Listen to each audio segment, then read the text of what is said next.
City of Sanford City Commission meeting, Monday, January 25th, 2016, 7 p.m. City Commission Chambers, first floor, Sanford City Hall, 300 North Park Avenue, Sanford, Florida. 25th. If everyone please rise, we'll have the legislative prayer by Evangelist Diane Courtney of the First Shiloh Missionary Baptist Church, followed immediately by the Pledge of Allegiance. Let us pray. Dear God, we thank you for this day. We thank you for life, health, and strength. We thank you for another opportunity to be in this meeting once again. We asking, oh God, that you guide us with wisdom, knowledge, and understanding, and you create in us a clean heart and renew the right spirit within us. And give the people on the board the wisdom, knowledge, and understanding to conduct this meeting, Lord, how you will have it to go. And bless this land in your name. Amen. Amen. I pledge Allegiance to the flag of the United States of America and to the republic for which it stands, one nation, under God, indivisible, with liberty and justice for all.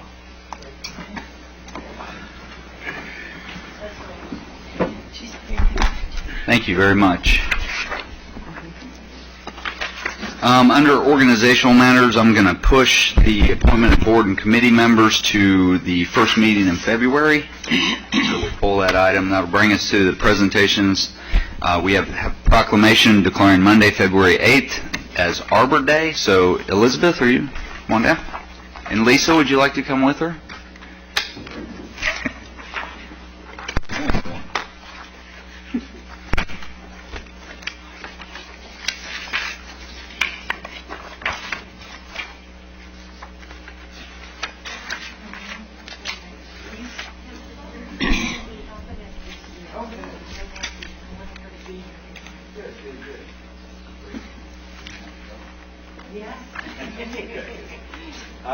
Proclamation from the City of Sanford. Whereas in 1872, J. Sterling Morton proposed to the Nebraska Board of Agriculture that a special day be set aside for planting of trees.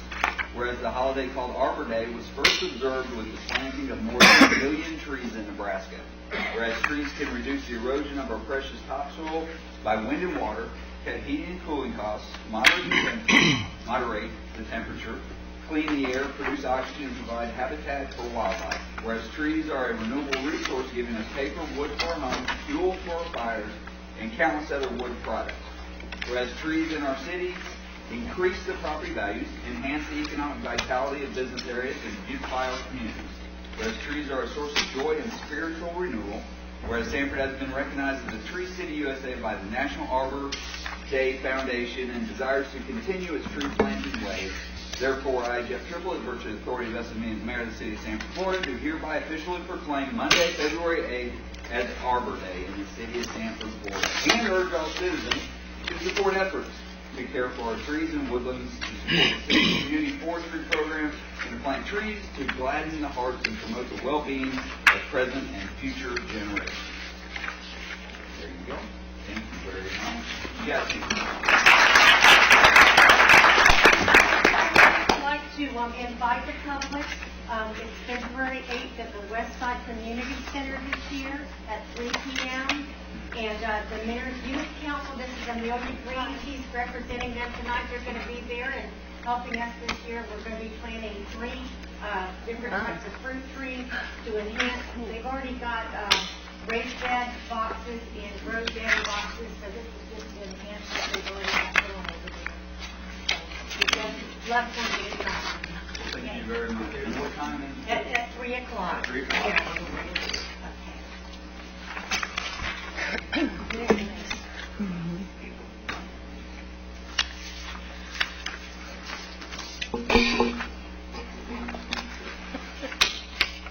Okay, thank you. Thank you, Mayor.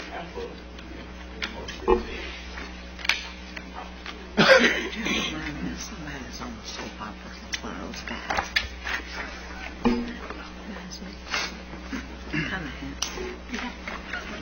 Okay, that'll bring us to the minutes of January 11th, 2016, work session and regular meeting.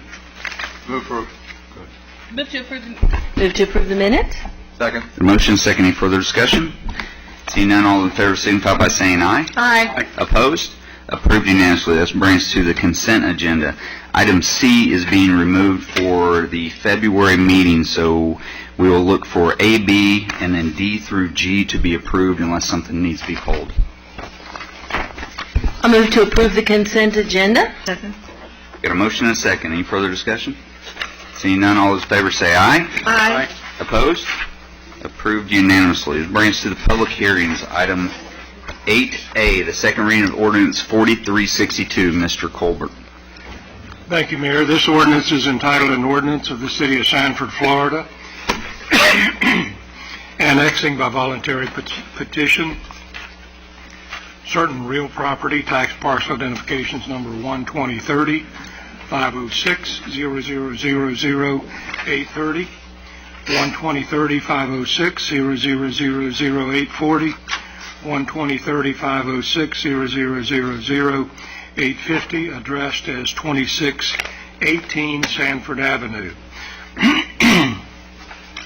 Located contiguous to the City of Sanford in accordance with the voluntary annexation provisions of Section 171.044 Florida statutes, together with associated rights-of-way, redefining the boundaries of the City of Sanford to include said property, amending the boundaries of the city in accordance with the voluntary annexation provisions of Section 166.031 Florida statutes, providing for findings, providing for conditions, directing the city clerk to record the ordinance with the clerk of circuit court, Chief Administrative Officer of Seminole County, Department of State, providing for legal description and a map, providing for incorporation of that exhibit, repealing all ordinances in conflict herewith, providing for severability, providing for non-codification, taking of administrative actions, and providing for an effective date. Thank you, Mr. Colbert. Mr. Bonaparte. Yes, Mr. Mayor, members of the City Commission. The City's Development Review Team reviewed the request for annexation on December the 8th, 2015, and found the request to meet the criteria. It is therefore staff's recommendation the City Commission adopt ordinance number 4362 to annex .45 acres bearing the address of 2618 Sanford Avenue, the adjacent parcel of .24 acres to the west, and 2.21 acres bearing the address of 2615 Palmetto Avenue, as legally described, into the City of Sanford. Thank you, sir. If the applicant would like to speak at this time, you can do so. This is a public hearing. If anybody would like to speak to this item, do so at this time. Seeing no one, I'll close the public hearing and bring it back to the commission.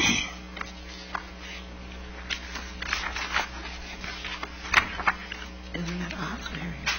Move to adopt ordinance 4362. Second. There are motion and second. Further discussion.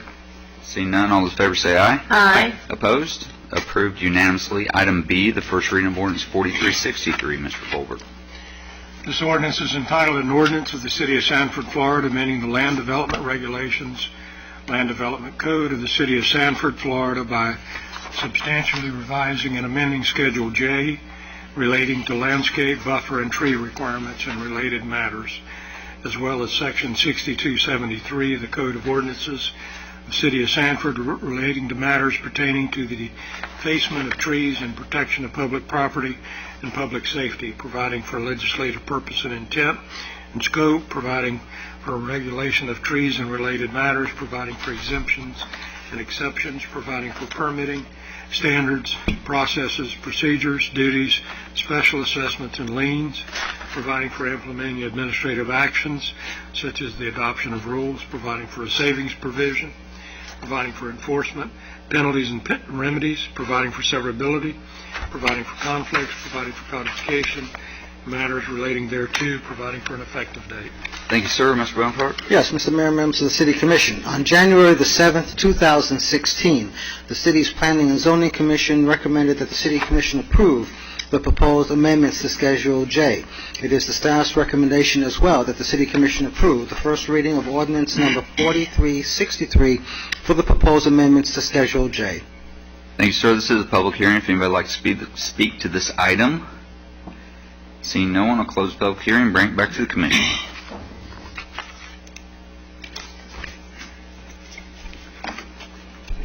I'll move to approve Schedule J. Second. There's a motion and second. Any further discussion?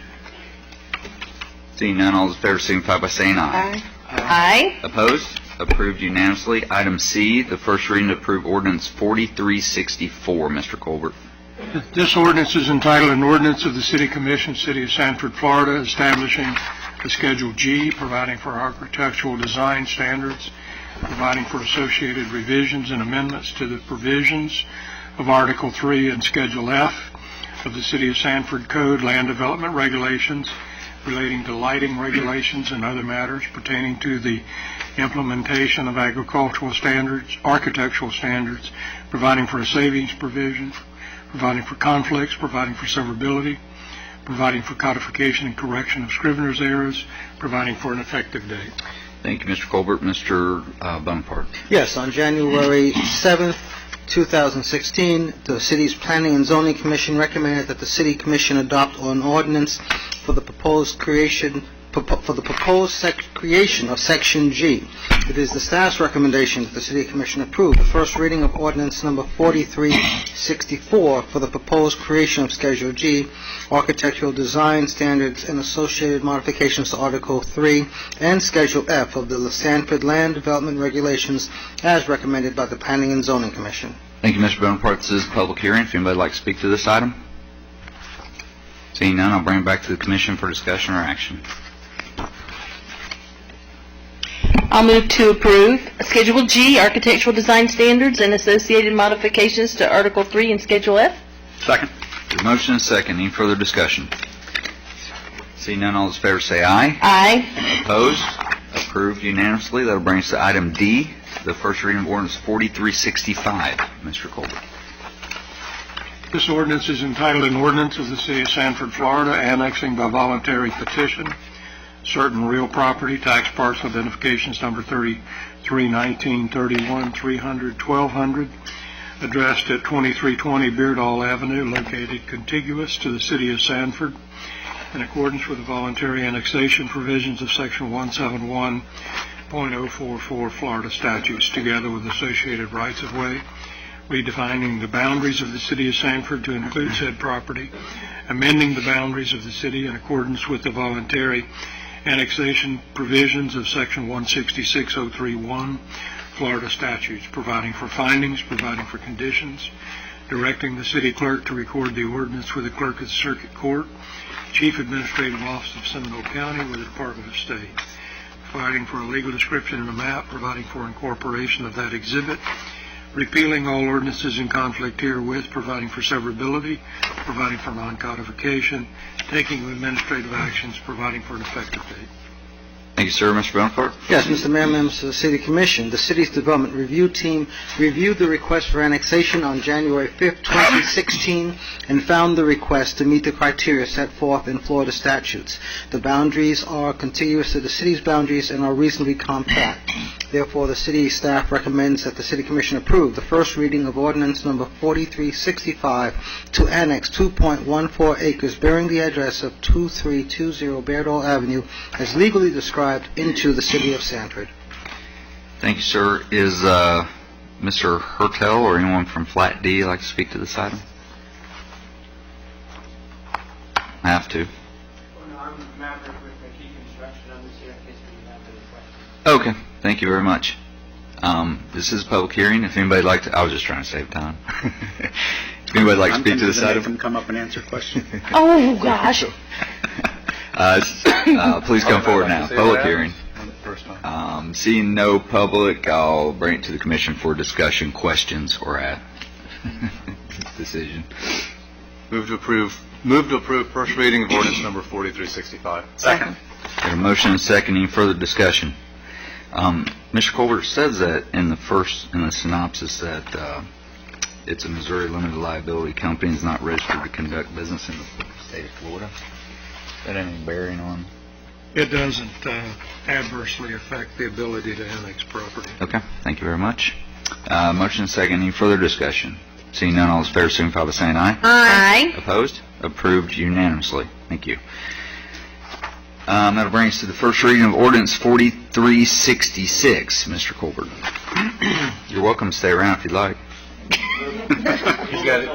Had to get back to the office to write a great report about the city commission. This ordinance is entitled an ordinance of the City of Sanford, Florida, annexing by voluntary petition certain real property tax identification parcel number 281930 506-000029A. Pardon me.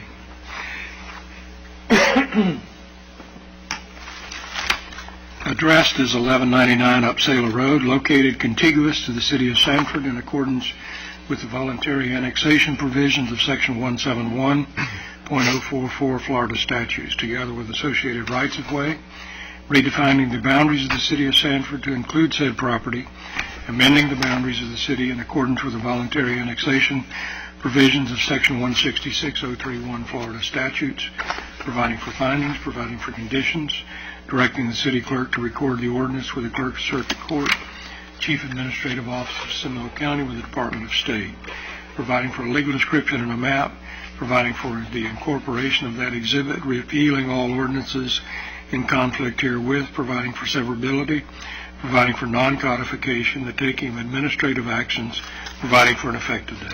Thank you, Mr. Colbert. Or Mr. Bonaparte. Thank you, Mr. Colbert. Mr. Bonaparte.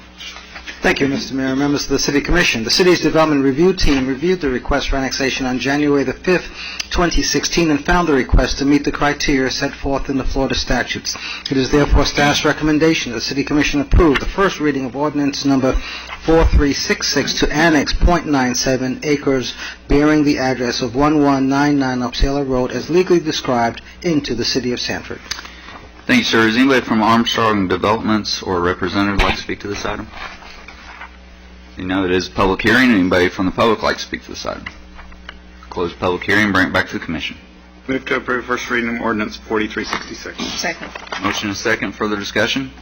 Seeing none, all in favor say aye. Aye. Opposed? Approved unanimously. That'll bring us to item F, the first reading of ordinance 4367. Mr. Colbert. This ordinance is entitled an ordinance of the City of Sanford, Florida, annexing by voluntary petition 26 parcels of real property owned by the Sanford Airport Authority, assigned 26 tax identification parcel numbers, all of which are set forth in a table which is part of this ordinance.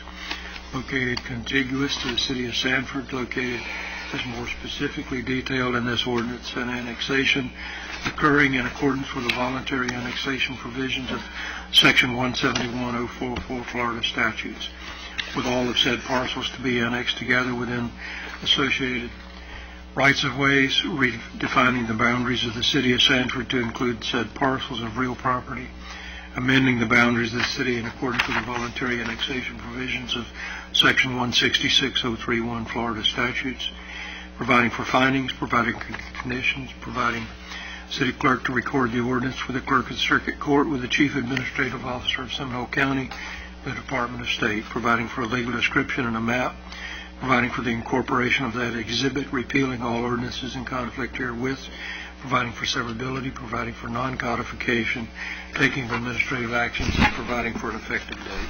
Thank you, sir. Mr. Bonaparte. Yes, Mr. Mayor, members of the City Commission, the city's development review team reviewed the request for annexation on January 5th, 2016, and found the request to meet the criteria as set forth in Florida statutes. It is therefore staff's recommendation that the City Commission approve the first reading of ordinance number 4367 to annex 103.54 acres located in and around the airport as legally described into the City of Sanford. Thank you, sir. I know Diane Cruz was here earlier. She had to step away, but does anybody from the airport like to speak to this item? See none. It is public hearing. Anybody from the public like to speak to this item? See none. I'll bring it back to the commission. Commission, I move to approve the first reading of ordinance number 4367. Second. You have a motion and a second. Further discussion? Seeing none, all in favor say aye. Aye. Opposed? Approved unanimously. Other items. Item 9A, approved final design plan for the rehabilitation of Paul Park. and Resolution 2578, amending fiscal year 2016 capital projects budgets. Mr. Bonaparte. Yes, Mr. Mayor, members of the City Commission, it is the staff's recommendation that the City Commission approve the final design for the rehabilitation of Paul Park and Resolution number 2578, amending the FY 2016 capital project budget in the amount of $100,000 to utilize recreation impact fees for the project. Thank you, sir. Would anybody from the audience like to speak to this item? I'll bring it to the commission for discussion or action. I'd like to move to approve the final design for Paul Park and Resolution number 2578. Second. We have a motion and a second. Any further discussion? Seeing none, all those in favor signify by saying aye. Aye. Opposed? Approved unanimously. Would you like to amend your approval to add that if the dog cat post is made, that you'll pay for it? Well, I don't know if I... I'm joking. Item B. Sure. Approve Resolution 2580. Mr. Bonaparte. Yes, Mr. Mayor, members of the City Commission, this is a request to reclassify one currently funded and vacant equipment operator for position in the Stormwater Division of the Public Works Department to that of foreman. Funding would come from the Stormwater Division account, which is an enterprise fund.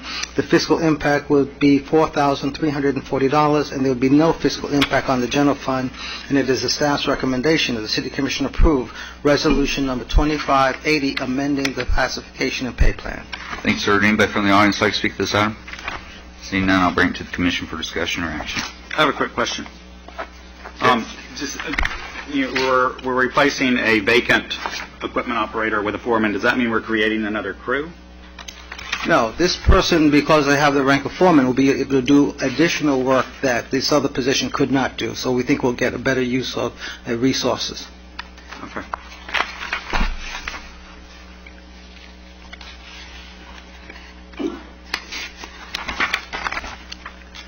Then I'll move to approve Resolution 2580. Second. A motion and second. Further discussion? Seeing none, all those in favor signify by saying aye. Aye. Opposed? Approved unanimously. Item C, approved development order to extend the Small Bay Plan development. Mr. Bonaparte. Yes, Mr. Mayor, members of the City Commission, staff and the Planning and Zoning Commission recommend that the City Commission approve the request to extend the Small Bay Plan development for 251 South White Cedar Road for 3 years to December 2nd, 2018. Thank you, sir. Would anybody from the audience like to speak to this item? Now I'll bring it to the commission for discussion or action.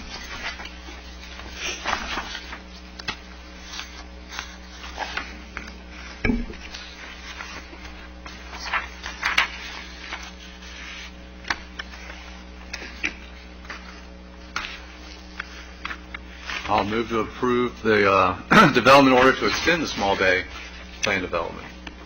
Second. Got a motion and a second. Further discussion? Seeing none, all those in favor signify by saying aye. Aye. Aye. Opposed? Approved unanimously.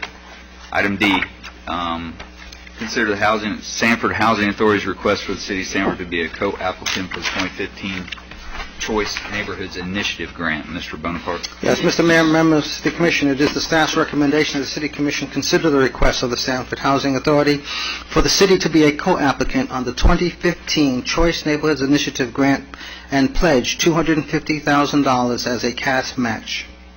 Thank you, sir. Would anybody from the audience like to speak? And then I'll bring it to the commission for discussion or action. We did speak on this quite extensively upstairs at the 4 o'clock meeting.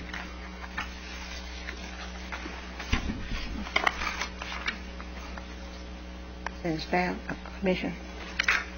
Bring it to the commission. Okay, I support the staff's recommendation for the City of Sanford to be a co-applicant on the 2015 Choice Neighborhoods Initiative Grant application and pledge to match the required funding in the amount of $250,000.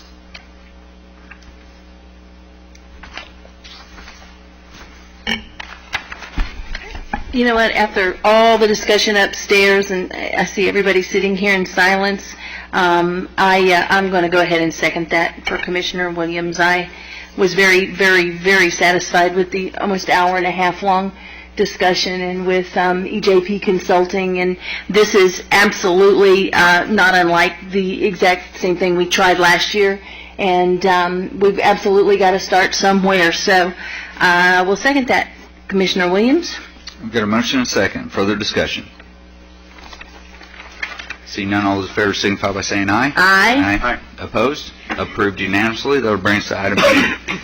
Item E, the continuation of consideration of appeal of denial by the Historic Preservation Board on November 18, 2015 for C of A. Mr. Bonaparte. Yes, Mr. Mayor, members of the City Commission. On January the 11th, the City Commission determined that the appeal hearing would be continued to January 25th and requested from the Historic Preservation Board an articulation as to what is not acceptable in terms of the property and what are the appropriate remedies relative to the property based upon the actions of the Historic Preservation Board. It is the staff's recommendation the City Commission consider the remedial actions articulated by the Historic Preservation Board pertaining to the alterations and construction activities completed on the exterior of the building located at 119 South Magnolia Avenue. Thank you, sir. Ms. Dalton, you want to come up?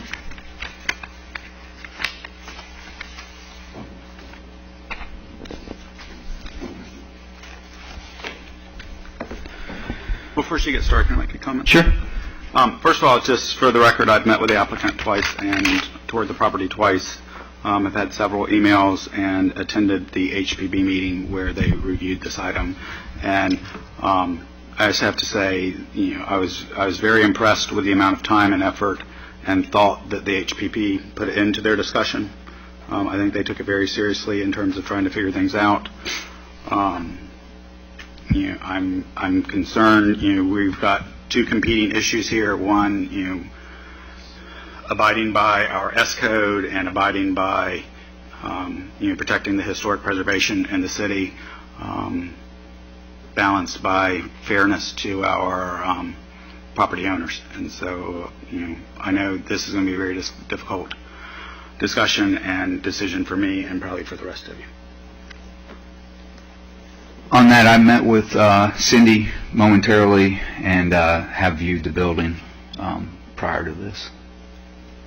I've met with Cindy as well. And I have not spoken with Ms. Acosta personally. I have viewed the building, and I did have, prior to the last meeting, a phone call from HPB board member Hank Diekhaus.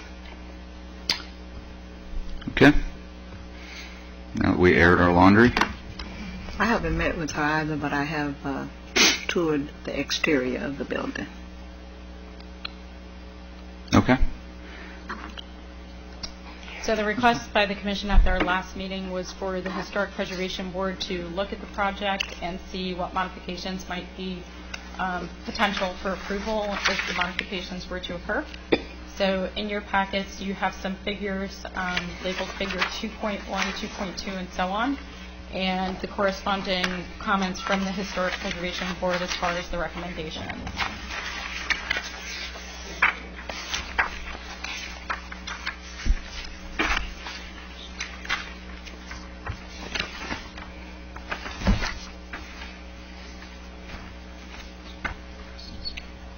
Christine, you're talking about the detailed list of items? Yes. 1 through 10?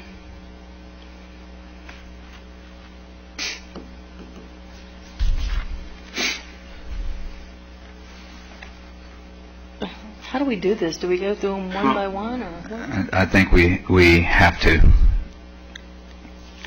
Well, I think and I may be summarizing incorrectly, it really comes down to the trim detail that was extended beyond the where the beam was, and opening up the windows on the front.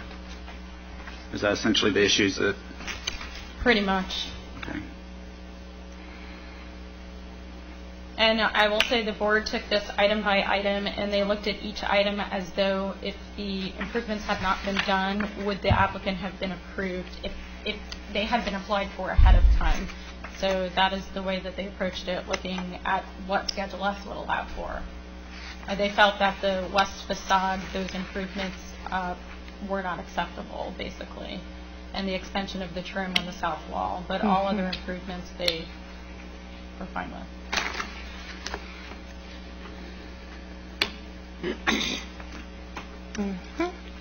So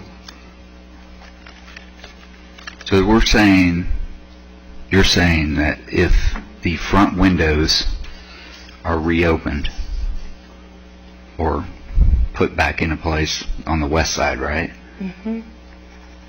I'd rather read exactly how it is in the staff report, so nothing is construed. But essentially, what the board wanted to see is, just to give you a little bit of understanding of the rationale, the T111 that was existing over the storefront window openings, as long as that T111 was existing and in place and maintained, they could have kept it. But at such time that a change is made, then it needs to come into compliance with the regulations. And so they opined that on the south elevation, because it was a secondary elevation, it wasn't as important for it to maintain that historic character, but on the west elevation, which is the primary facade, that there would have to be opened back up. And that includes the entire storefront unit, which is transom windows, trim details, all around.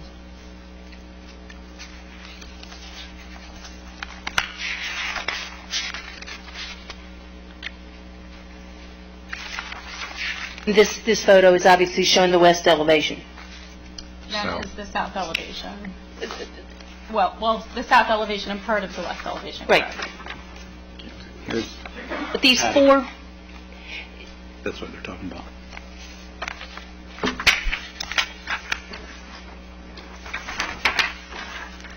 This is west. This is south. okay. And you have the figures in your packet labeled figure 2.1, figure Right. 2, and those correspond to the items in the staff report.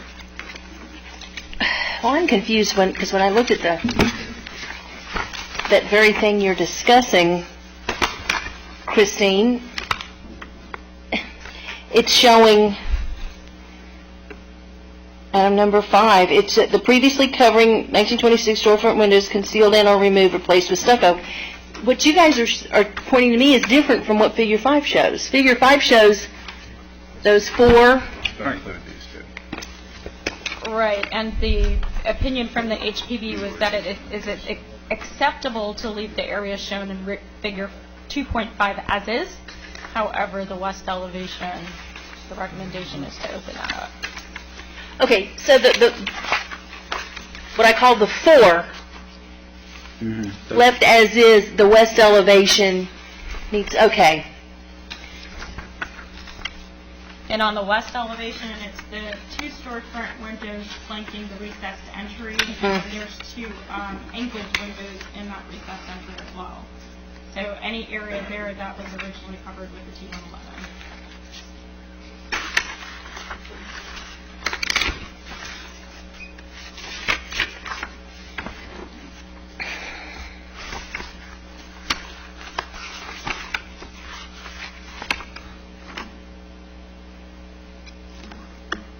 Can I ask a question? Mr. Mayor? Sure. So I'm just curious because, like I said, I had been looking at the figures that I had where number 5 was the south elevation. Why is it acceptable to leave the south but not the west? What was the basis behind that decision? The Historic Preservation Board opined that the south elevation is the secondary elevation and that the west elevation is the primary facade. So they wanted it to remain intact on the primary facade. Okay, define a secondary elevation.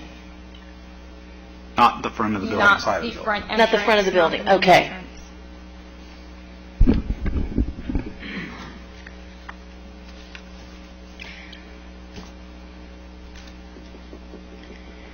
I have another question, but I'm not going to ask it because everyone will get mad. I'm just going to get And I'll mad. say something. And I have to admit, I'm intrigued by this idea, and I spoke to Cindy about this specifically. My problem is for us to make, I would be uncomfortable making a decision saying that that has to be done without some professional engineering, cost estimating, construction possibility. Essentially, is it feasible? Can it be done and done in a way that will work? And I know, and I'll speak for her. She'll tell me if I shouldn't. one side of that is her office, and she doesn't want to open that up, but from an HPB perspective, that's not what they consider. The other side, however, is a storeroom with a staircase in it, and so I'm not sure what it's going to look like if those get opened up. But I understand the HPB's point that, trying to make it look as close to it look as it did, is the point of the S code. In staff discussions with the applicant over the course of about 6 months prior to the project commencing, we did talk about those very two issues that you just mentioned. And one option offered to the property owner was the potential to do glass in the storefronts, but to have it frosted. Reflective film or covering is not allowed, but frosted glass is not prohibited and is actually used in the district oftentimes in an area where you don't want to see in, like, a bathroom, for example. So that was one scenario that had been discussed prior. What about interior shutters, blinds, curtains? They have been allowed on other buildings. Right, but I mean, so that, I know the argument that you don't want anyone to see in, but with all of us that have windows in our houses that we don't want people to see in, shutters, blinds, there are window treatments that rather simply take care of that. So why is that such a big issue with this building?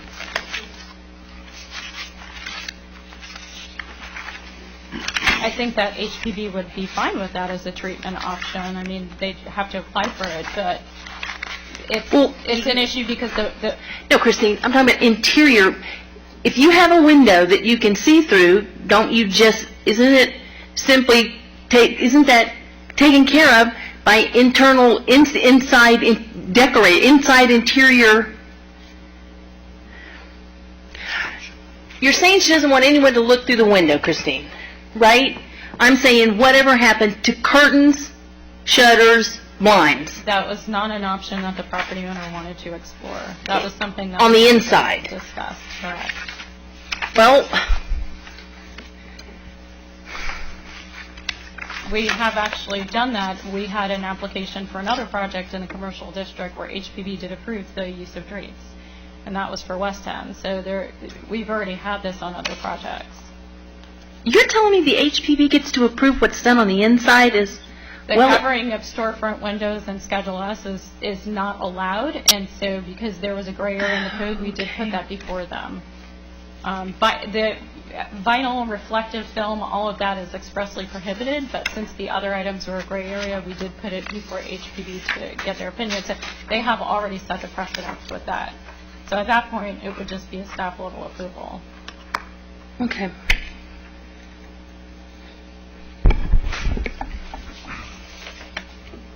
I sat through, I don't know, about an hour of the HPB board as they were going through this, and unfortunately I had to leave out a little bit early, and I greatly appreciate everything that the HPB board does, and understand that you know, they're very specific in their review of these items, and greatly appreciate the time and effort that they put into it, not only this, but the whole historic district, and I understand, you know, the value of what they do and how they review and need to do things.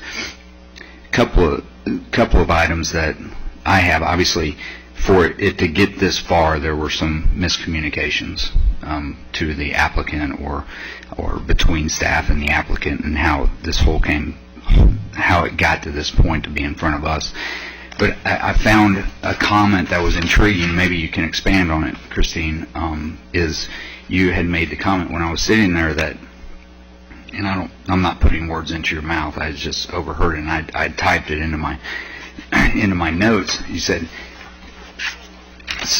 along the lines of, when you had discussed it with the applicant, that you had recommended or said, if you open up these two front windows on the western boundary, I'd be okay, or would not be okay, but would take it as a recommendation to the HPP board for the modifications to the south side. Is that a normal type negotiation that you would have with an applicant? That's what I do all day long. all day long. I sit with applicants and I discuss Schedule S and what may or may not be recommended by staff to the board. That is what I do all day long. Okay, so there is a negotiation area or variance area within Schedule S? That's not a variance. It's a discussion with an applicant about an item that may go before HPB and how staff may draft the staff report and what recommendations staff may make to the board. And you have a copy of the HPB staff report in there. So what staff does is we sit with the applicant ahead of time. We understand the scope of work. They make an application to HPB, and we put in the staff report based on Schedule S, or there's all comments, and we actually cite the page number in Schedule S. So the applicant and I met for probably a good 6 months prior, in person and via telephone, to hash out multiple potential scenarios for this project that could be applied for to HPB. Ultimately, what the applicant decided was just to get a certificate of appropriateness for repair and replacement of existing stucco. And that's the sign-off you have from June 1st. So, but this is what I do all day long with developers, property owners, all day long. They can't submit an application to HPB, in most cases, go that far down the road without having some sense of how the board may or may not vote. And that sense of how the board may or may not vote is in Schedule S. So we make a staff recommendation, and we can tell the applicant ahead of time, well, staff's recommendation would be for approval, staff's recommendation would be for denial. That's really how the process goes.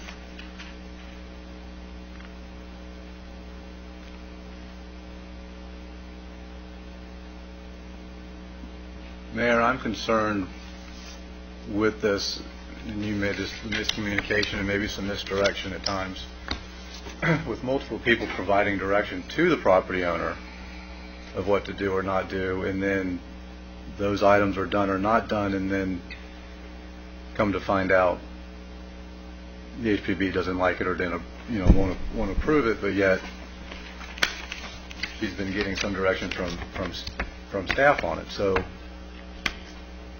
at what point is, as Christine said, she makes, she talks with these people all day long, every day about these different things. Where do some of these ideas on the building, where do some of the things that happen,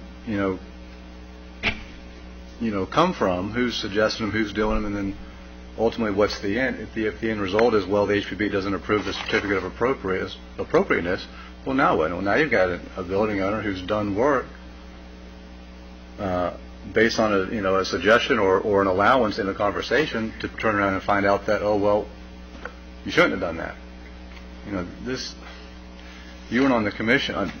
I think I'm pretty sure Art was and Velma was. Now, we ended up buying, what, $25,000, $30,000 worth of windows? That's what I said, Liz. Several years ago, just because of miscommunication on the staff level. Not just throwing anybody on, but just, it happens. And that's not, I'm not willing to go down that road to either reimburse a property owner, building owner, or force them to do things that they were told they could do. So, struggling with this one. Well, I think it's clear this should have gone to HPB to start with. The whole thing. Yeah. The feeling I get from the building owner was that she was very amenable to ideas and content and things that were being presented to her to do them, and just was trying to make it as easy as possible. And I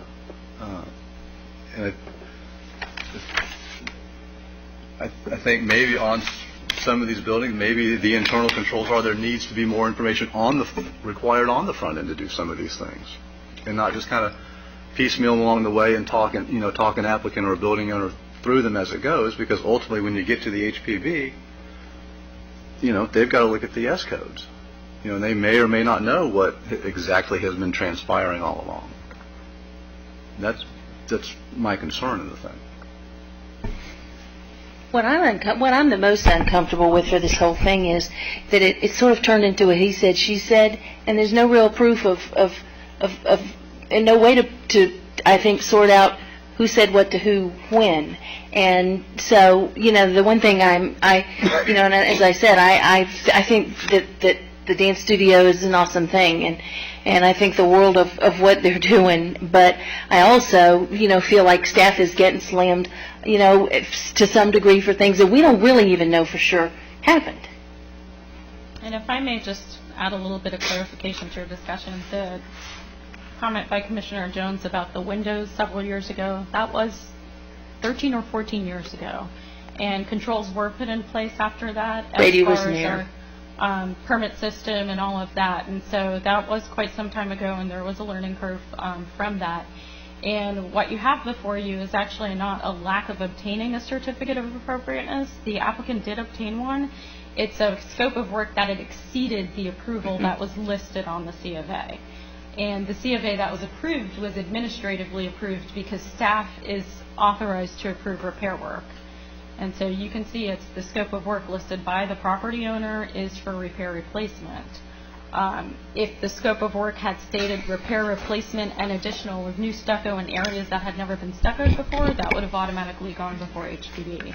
But the C of A that was signed off on June 1st, the scope of work was limited to repair replacement. Okay, so then my question is, Mayor, is then where did these different items come from? Where did some of the other stucco areas come from? Where did extending the trim detail across the top of the second floor header there go? Where did those come from? What do you mean, where did they come from? I mean, was it applicant driven? Was it part of, hey, we need to take care of this and repair? Was it part of a repair process? Was it suggestion by where did these different things and ideas come from? I mean, Cindy's here. We could probably ask her. Was it stuff that was just going along, let's just do this along the way? I mean, what direction was specifically given? Is there an email chain regarding any of this? I haven't seen. Well, why not? The original C of A, which is right here,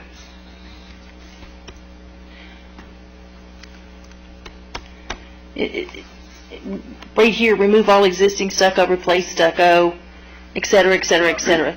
None of this additional stuff is on this original C of A, on these five points. Utilize minimal foam material to encapsulate protruding structural I-beam to restore a level. But that's not on the C of A. Right. That certificate of appropriateness is the second one. When the first scope of work was exceeded, the applicant received a notice of violation from code enforcement, and therefore it triggered a second application to appear before HPB to consider the alterations as they had already been complete. Got it. So there had been months of discussion about working on this building before that original C of A was... Yes, probably about 6 months. And all of those discussions centering around repairing, or were they centered around redoing the entire building? The property owner was looking at the different options and scenarios. She had a building in which the stucco, there was actually multiple coats of stucco that were failing. And so at first was to find out where the failure was coming from and to speak with contractors about the different things that could be remedied, the different remedies for the failing stucco. What I signed off on was repair and replacement of stucco, and I will tell you that repair and replacement is just that. It is not full-scale removal of everything and brand new.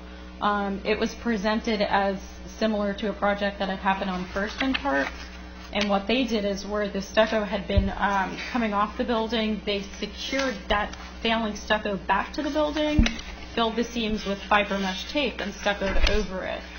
What ultimately happened with this is the stucco was all removed, and new stucco was put over there. So it just exceeded the scope of work that was approved. At what point did we realize they had exceeded their scope of work?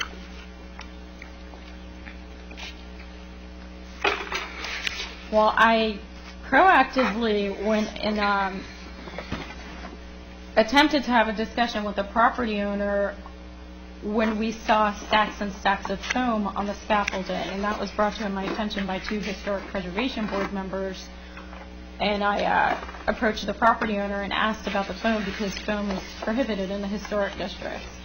And that's kind of where everything started. That was not a stop work order. That was a request for more information, and that's what triggered all these series of meetings. Ultimately, we were told that no foam would be used whatsoever on the building, and that the applicant was just going to proceed with the original scope of work. What happened was that proceeding with the original scope of work, that was when it was exceeded. So this was over the course of several weeks. Did the building look like that when you went out there with all the scaffolding on it? Yeah. Well, I mean, I can see that that's not a repair.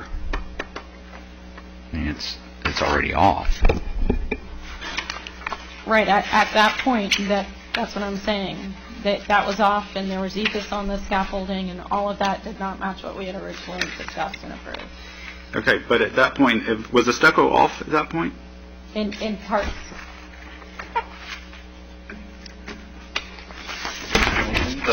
In the proposal here, it says to remove delaminated coatings from the building.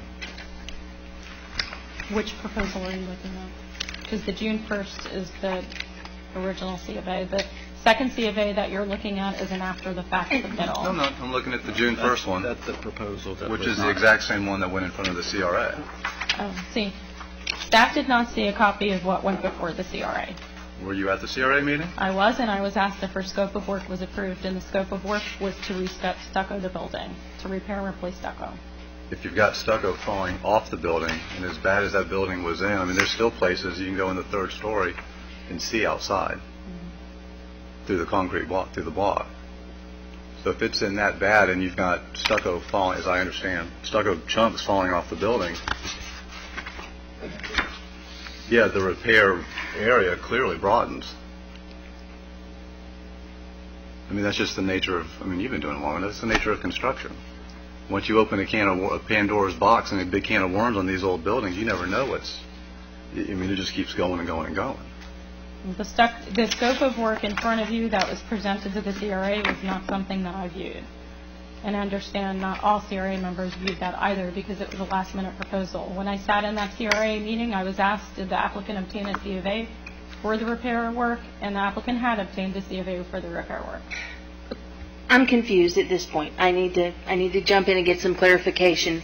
What I've got from Monday, June 1st, looks like an email from for exterior renovation dance studio from Bel Air Wall Systems.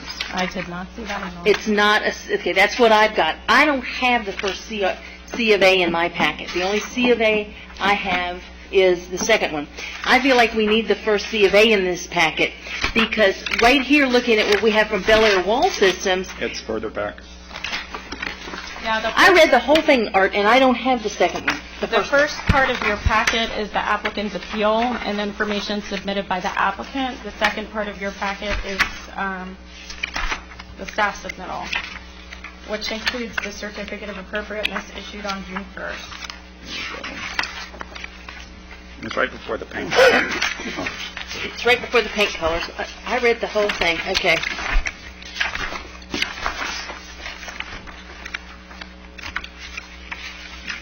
See, that's October.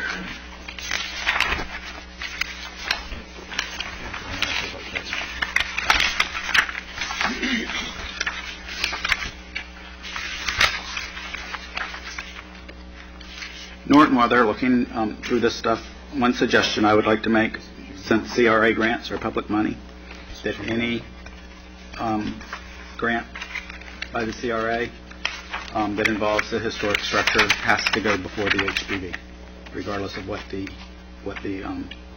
scope is. I think We've had we need that meetings level. with the CRA, and they have agreed that that will be the process. Thank you. Because it can be very easily construed that That the CRA is approving something. correct.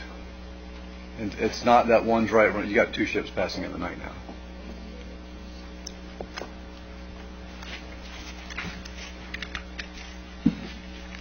Yeah, this is June 1. How many times has this building been modified since it was originally built?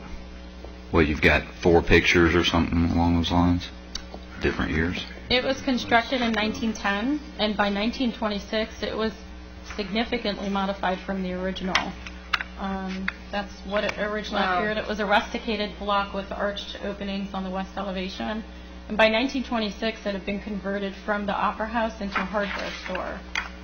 This iteration of the building, as far as the storefront openings and the form of the building, is what's been in place for approximately 89 years, with the exception of the storefront windows have been covered over with T111. Do we know when those windows were closed up? The earliest photos I have are from the mid-'80s, and it shows the T111 in the mid-'80s. We didn't get anything earlier. The museum did a search, and that was when we could find it show up was about 85. And that's when it had that ugly roof Right, it thing had on it. An awning. and that roof awning actually covered the mezzanine area and the transom windows in that mezzanine area, which you see in the upper part of the photo there. The skinny Correct. kind of plywood covering. Those actually cover transom windows. Of course, we put the 1926 photo back up. You can see them there. They're hopper-style windows that are kicked out. So those windows were covered, and then the lower large storefront windows were covered with the T111. But with the exception of that, the window trim, the window openings, and all of that have remained intact for 89 years. So what is T111? It's a plywood. It's a rough stone plywood, about 4 inches in diameter, and a roof about 3/8 to 5/8 inch thick. And so the stucco now covers that? That is still there in place? We believe that's what happened, but we're not sure. And There's pictures, yes, there's lath over that, and then it was covered with stucco. And as I understand, the side of this building is one of the target ones to use in the mural program. And so now it's set for that. who targeted it for the mural program? I mean, because I saw that in Cindy's letter, but the letter almost makes it sound like that this whole that part of the renovation was targeted for the mural program. Which would be a great place for it. Right. Right by the theater there, but I mean, that's what there's so many communications, and there's apparently there were lots of communications that were going on when you look at it, but there's no city email back and forth, like you with said, some he of said, that. she said. Yeah, so it's All right, it was proposed as a potential location for a mural project, and the applicant was advised that we did not yet have a public art commission, but at such time that we had one, that they could propose that to the public art commission. yeah, but with that I forgot what you called that kind of block on there. There was no way you could have done a mural. I mean, that would have been The rusticated. that would have been horrible. Well, the rusticated block has been covered for 89 years. Yeah. So it's been stucco since then. But the T111, that was a discussion. As I said, we talked for 6 months approximately. That was one of the discussions of, as I said, the potential for stuccoing the south elevation to have what you see here right now. And that is something that I advised the applicant. If the west elevation was brought back to original, and that was an application to HPV, that staff would recommend approval for that based on the secondary facade. So that was the scenario that was discussed, and that is what we discussed again at the HPV meeting last week, which is why the HPV recommendation you see in front of you is what it is, which is maintain the west to original and allow the south to be modified.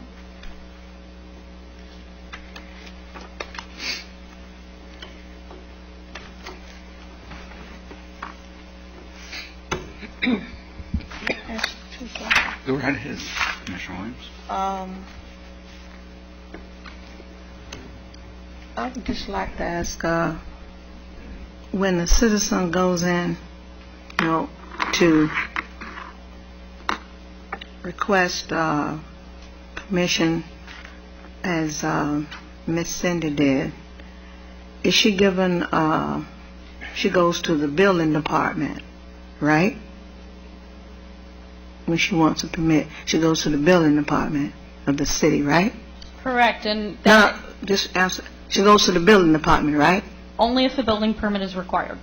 Okay, that's what I'm saying. If a building permit, she would have no other reason to go there unless a permit was required. She goes to the city for a building permit. Okay, when she goes to the city's office for a building permit, is she given a list of things that are required in terms of, in order to get that permit, along with what the Schedule S codes are? Is there a list that has the general building codes on it? You can do this and you can't do that. In addition to information on that same list about what the codes are for the Schedule S. There is not a list. If an applicant goes to the building department inquiring on a building permit, they enter the address in their system, and if it's in the historic district... Okay, let me ask you this. Are you in the building department? Am I in the building department? Uh-huh. I'm in the planning department. In the planning department. Okay, Mr. Russ, you're over that department, the building and the planning? Just the planning department, Commissioner. Okay, is there anybody here who can answer that question pertaining, the question that I just asked, pertaining to what? Fire chief. What is somebody present? I mean, Here he comes. what I'm saying is if a citizen goes in and is requesting to do something and needs a permit, okay, where does he or she go? And when he or she goes there, are they given a list of what they can and cannot do in order to, what they should and should not do? General information in terms of the Sanford general building codes, in addition to having information on that list about Schedule S codes. They are given a list, but the Schedule S codes are administered through the planning department. So if you're asking specifically about Schedule S, that's referred to through the planning department. All of them are codes though, right? Building codes. Yes. Okay, all of them are building codes. Commission, Schedule S is not, and that's one of the difficulties that staff has had, and we have made some changes since this took place. The Schedule S is through the city. The building codes are through the state. Okay, that's beautiful. I'm still asking if the building codes for the state, which the city has, in addition to the Schedule S codes on the same list, when I go in as a applicant, Yes. okay? So I'm to assume that Miss Cindy went in and she was given information on what she could and could not do in terms of general building codes in addition to Schedule S codes.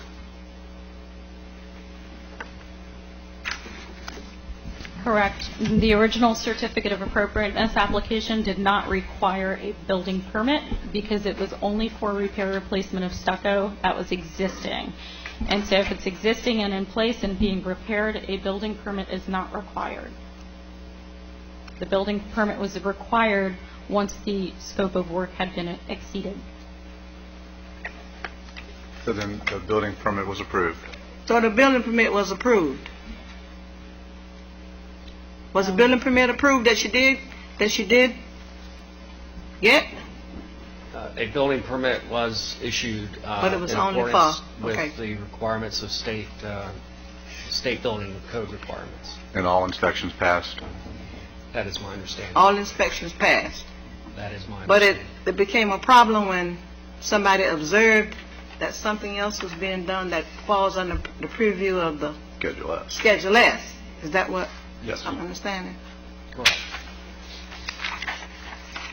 Building department inspects for building code, Florida state building code compliance. I understand that, but all I'm just saying is how, you see how it became very confusing to an applicant, with them thinking they're doing what they're supposed to do. You know, and I've just always been of the opinion that there needs to be a checklist. There needs to be a checklist, and that the Schedule S codes and the building codes, I mean, they should be, you know, like twins. You understand what I'm trying to say? Yes. There should be something. I guess there's a disconnect, is what I'm trying to say. And- Do you understand? There's a disconnect. Well- And then the applicant ends up, you know, getting the bad end of the stick. And then, as a commissioner, when it's brought before me, I'm perplexed, and I'm being put in a position that I don't want to put in, because I want to believe the staff, and I want to believe the S-code schedule people, but at the same time, why should I not believe the citizens? See, I'm just, so then let me ask the question,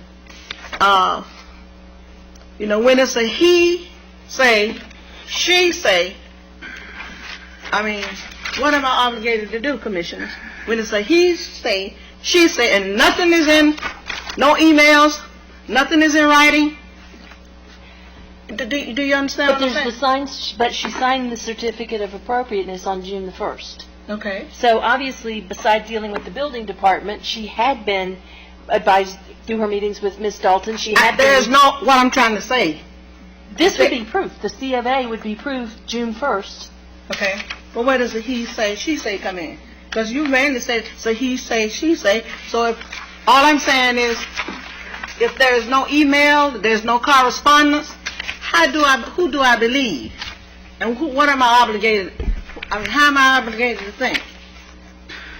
Well, I don't think you have to go that far into it. I mean, It's a decision I got to make out here. Well, you got to make a decision, but two sides, and I don't know what to believe because I don't know what really happened. I find it interesting along those lines that Mr. Bonaparte said, we've made changes, so this won't happen again. Well, anytime you make changes, I look into advance, it means that something went wrong. And that's where I'm at. I'm on that part of it, and I'm on the part of the negotiating for the windows to allow stucco covering over T111 on the south side of the building. So it's, if you do this, we'll allow this. But that's exactly what was done on the front side of the building. So I've got two things in my head of, it was negotiated out, so it is allowed for some reason as a variance or a departure from the S, as long as you do this for me. On the secondary facade, The right? primary elevation is always looked at with the heightened kind of reference to the historic nature of the building. So a primary elevation is always going to be primary in the preservation approach than a secondary elevation. And that's the whole reason why we allow additions all day long in the rear of the building. I mean, property owners have 500 square foot additions on the back of their house because it's not a primary elevation. They would not allow that on the primary elevation, but on a secondary elevation, it's an acceptable historic preservation practice to do so. But we also have the issue on the one building downtown where we have mortar slathered on the front of the building and random stuff just stuck in it. What you say now? That's art. I don't care what it is, it's Well, on the that's front of the building. old approved bed issue. I don't see how that Stucco's relates art. to this. It's the primary facade of the building. We keep talking about primary facades and, approved items and this, that. Well, why don't we just call this art? What if she paints, what if she has paintings on the front of the building? Then it's art. You may not like that, and I'm not saying I like it, but did you know that guy has art in the Smithsonian? Does it follow the S codes? No. But I don't see how you can, it's not apples to apples. That's an old issue. Commissioners, I just feel that if there were missteps, I said if, I'm not accusing anybody, but if there were missteps as far as Mr. Bonaparte's staff, his directors, or the people in a particular department, or if there were missteps in terms of the Schedule S, or if there was missteps as far as the applicant is concerned, everybody just need to be honest about it and admit that and see if we can come together, realizing that everybody needs to take some responsibility for it and not necessarily fault any one particular side. This is just so baffling for me, and I just don't see how I just don't see how I can deal with it. I know I get paid a lot, $7,000 a year, No, Mayor, I know you toured the inside of the building, correct? Mm-hmm. And I know, Art, you have too, and That's a whole other issue. oh my goodness, is it an issue? The inside? No, in terms of the work she's done. Oh. And you can see, if you go up on that third floor, you can see what the exterior of the building was. There's places you can see through the block and through the, there's still a whole lot of work that needs to be done to this building. And I know on that third floor she's back here somewhere. I know there's huge plans and how to get people up and down from the third to the second floor. I know there's issues that are going to come up there. And so I don't know if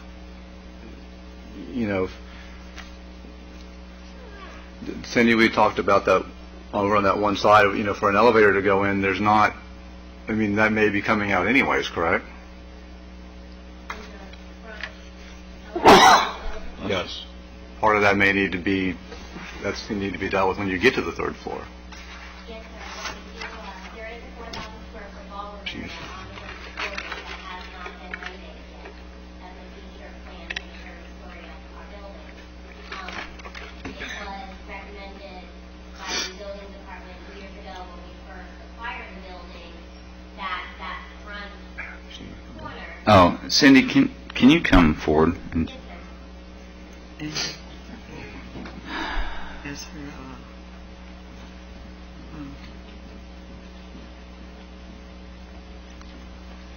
If you'll just put your name and address for the record, please. Cindy Acosta, 119 South Magnolia Avenue. And going back to your question, Mr. Jones, that front elevation of the building where you guys are discussing a possibility of windows, that was pre-discussed months and months before construction began. In my personal opinion, for my line of business, with having the young girls there in dance attire, I wasn't comfortable with the entire facade of my building being glass. And also with the future renovations of the third story, which Mr. Jones is discussing, with that ballroom, the building department had recommended the front, I believe, what is that, the north? Or the west, I'm sorry, where it's kind of not pictured off in that corner. That area is where our current fire stairwell comes down, and it has those 2-hour firewalls that you can't puncture through, which is where that window would be touching. And also that is where the elevator to access the third story would be required to be in that corner. With that being said, the fire stairwell may need to protrude through and come outside in that area also. So to put a storefront window or something like that at this point in time without knowing what the certain codes are going to need from the third story in that future renovation, the windows were discussed, but they were also put aside that it wasn't an appropriate time for that. If I were to change that whole storefront and 3 years later we renovate a 4,000 square foot ballroom and city codes tell me I have to put another storefront that I just renovated. So it was discussed prior to our project, but it was not something that we were going to do now. Stuccoing the entire surface is what was agreed upon. Agreed upon with who?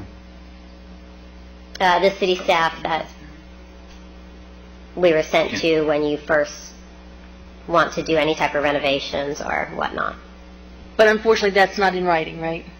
No, ma'am.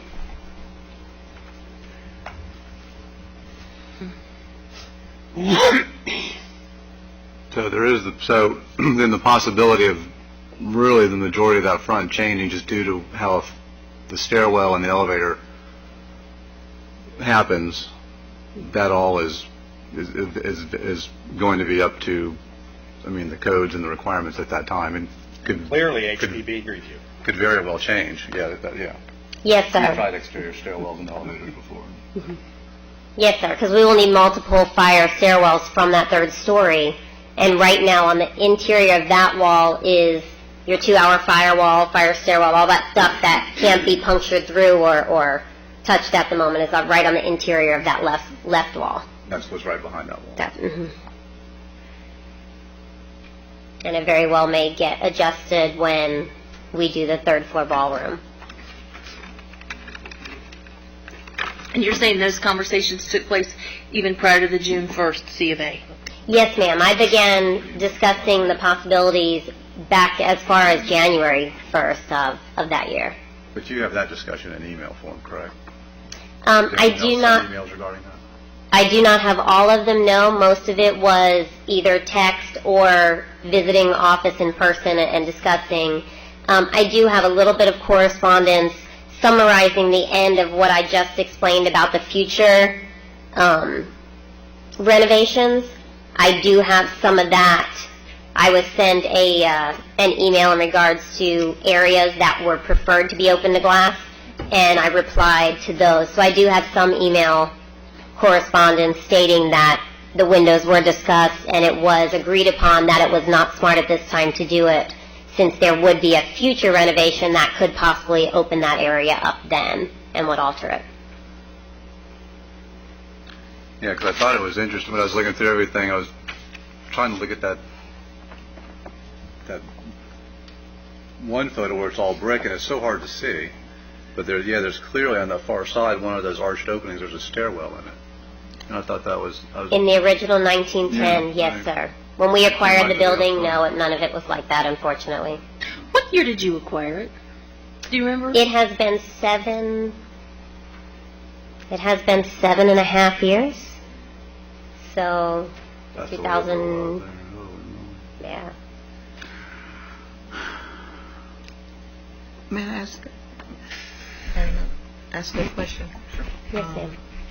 How much would you estimate that you have spent on this particular project to date? The new recent stucco exterior renovation? You can tell me about the entire building, but for this question I want just as far as this project is concerned. This exterior stucco renovation that we're discussing now? Whatever you apply, whatever this issue is about. Yes. It is approximately a $75,000 renovation. The building is over 12,500 square feet. And you had licensed people to do all those things? Yes, ma'am.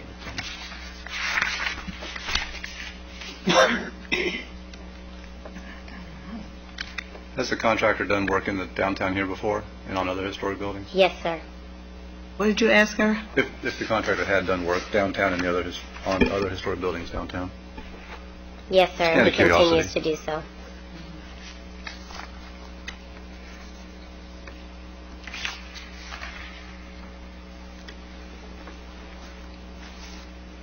Have you actually spent more than $75,000 on the entire during the 7 years?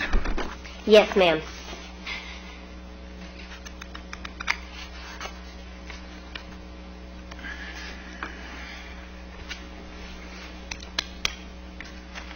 Any other questions for Cindy right now? Not at this time. From me. Okay. Thanks, Cindy. Thank you. I think I'll go ahead. I do still have 2 blue cards from last meeting from Jim Dunn and Benny Crosby. Jim, did you want to speak again, or? Okay. Benny? Good. And Alec, you had sent Mr. Thin had sent an email, and we did get that in each of our packages, so is that sufficient that we've got it, or would you like to read it in the record? So long as it's entered in the record, I'm happy enough with that, but if you're asking for further input, Well, it's in the record. It was in each one of our packages, along with a letter from the chairman of the Historic Preservation Board. But I am opening up the public comments right now, so I'll close them out as soon as everyone's done. So if anybody wants to say anything on the record, I'll give each person a moment. Okay.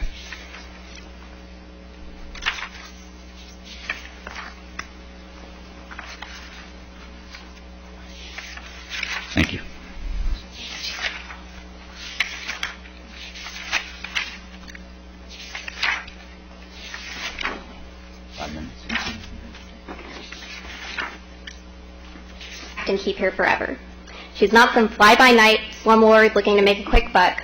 She's a longtime Sanfordite with roots in this community who got caught up in the city's ongoing internal disconnect, a disconnect that has hopefully been corrected or is on its way to being corrected.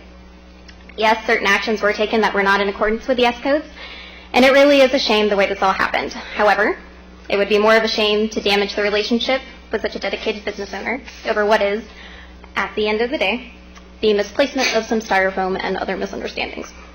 If we allow a misunderstanding to drive a wedge between someone like Cindy and our city government, then we will not attract any more business owners like her. I urge you to consider the financial and emotional consequences your decision will have on this business owner and whether they reflect the city in which we all want to live. Thank you, Sumali. Okay, would anybody else like to speak at this time before I close public hearing? Came up with something. I know, I just read his email. I don't need to hear from him again. Alec 1019 Magnolia Avenue. Thank you, Mayor, I Commissioner, for once allowing again this time. mispronounce your last name. You do every time. It's like clockwork. I'm so or should sorry. I pronounce clockwork? Exactly. We'll just do that. Since you have my comments already on the record from tonight's speakers and points that have been brought up, I would just add to my original comments that it seems like the owner is now saying that the front elevation cannot be altered because there are plans down the road which may alter the front. And I would ask, at what point was the owner in contact with the building department who suggested this is the way that the fire escape and other codes were going to be rectified by coming through the primary facade? And at that point, I would ask again, did the building department at least suggest that the best way to plan your renovations on a historic structure on a national historic district is to look at the codes and use those as guidelines to ensure that the building codes will be met and the Schedule S will be met. If there is a compromise necessary, then it's through discussion that we find the adequate compromise. Elevators have been proposed for the downtown, the bank on First and Park, and a couple of items have been suggested over the years. They're always in discussion with the HPB to find a compromise if one is needed.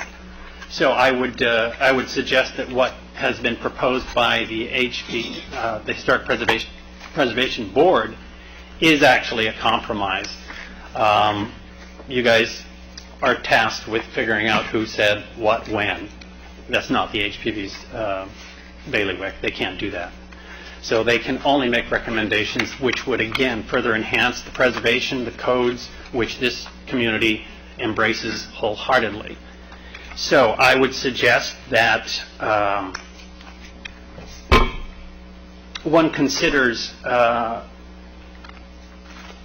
how the S codes would be used to facilitate the renovation of the third floor ballroom, and that definitely the HPO should be in on all those discussions, at least to make sure that everything is being preserved that can be preserved. I'm running out of time, and I'm probably running out of things to say. You got 2 minutes and 17 seconds. Okay, I know, I'm looking.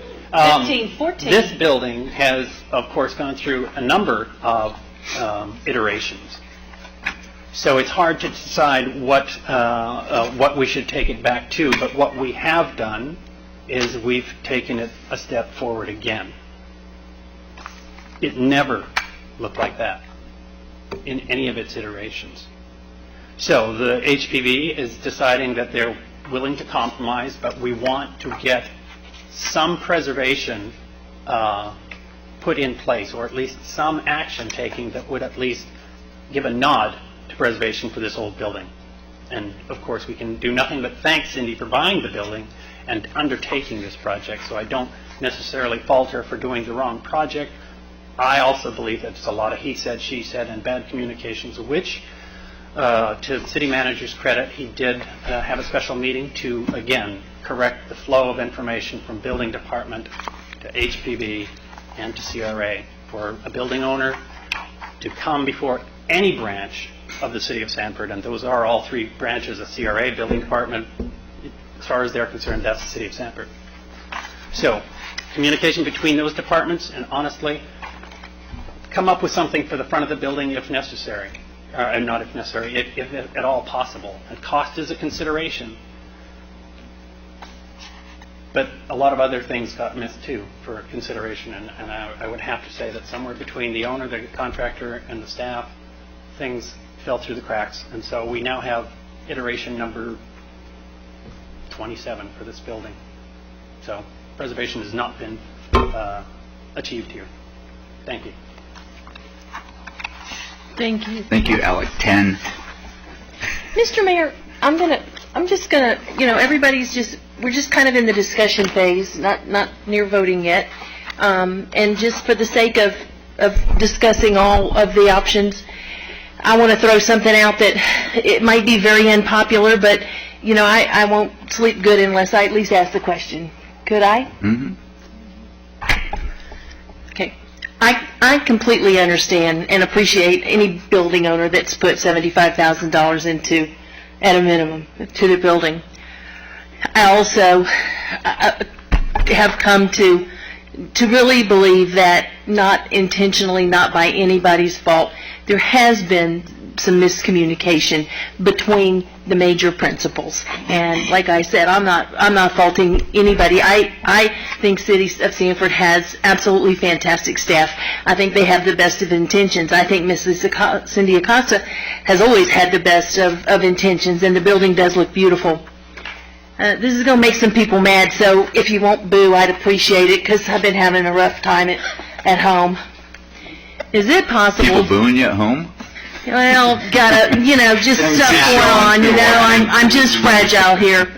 Is it possible to allow this building, just everybody stay calm, to stay as it is for right now, but to, in writing with Mrs. Acosta, accept that we agree with the HPB totally on the south facade, that it does need to come back to, as Mr. Tin described it, appropriate preservation on the south side, but that we give Ms. Acosta the benefit of the doubt that she is going to move forward with the third floor, recognizing that she's going to have issues with the third floor. Could we set a period of time that this building could stay like this, say 5 years, so that when she does the upstairs, the elevator, the stairwells, etc., the south facade could be returned to the condition... You mean the west facade? Excuse me, I'm sorry. The west facade would... That she would not... That at that time, the front would be returned to the state in which the HPB has mandated that it be. Could we do something like that? And I know this isn't appropriate, and Mr. Bonaparte is the mayor or Mr. Stenstrom's probably going to stop me, but I'd like to hear, whether that's even something that we could consider. It's okay. We all agree with the HPB. We're concerned about this west facade. We also know, what this lady has gone through, and what she's put into this building. She intends to go up to the third floor. At that time, it must be the west facade must be returned to the you know what I'm trying to say. Must be. The one picture that we have where the storefront, right. The 1926 picture. Is that even an option? It's an interesting option. Yeah, so you're saying basically do sort of a development order. Yeah. Upholding the HPB denial, but putting off any action until either a certain time or until there is further renovation done. Yes, until a certain time, Right. time certain, My or renovation. concern is to say that she must put the front facade back to the way it was. Time 'cause certain. That may not be feasible, but could it be To an approved status. that, the entire exterior would come under HPB review at that time? No, I think the main issue is the west facade. Yeah. But to say that it must happen, I think, is...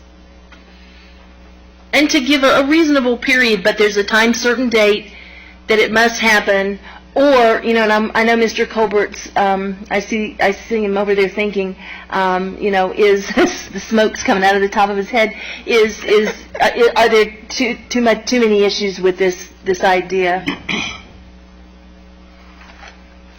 Are you asking me a question? Yes, sir.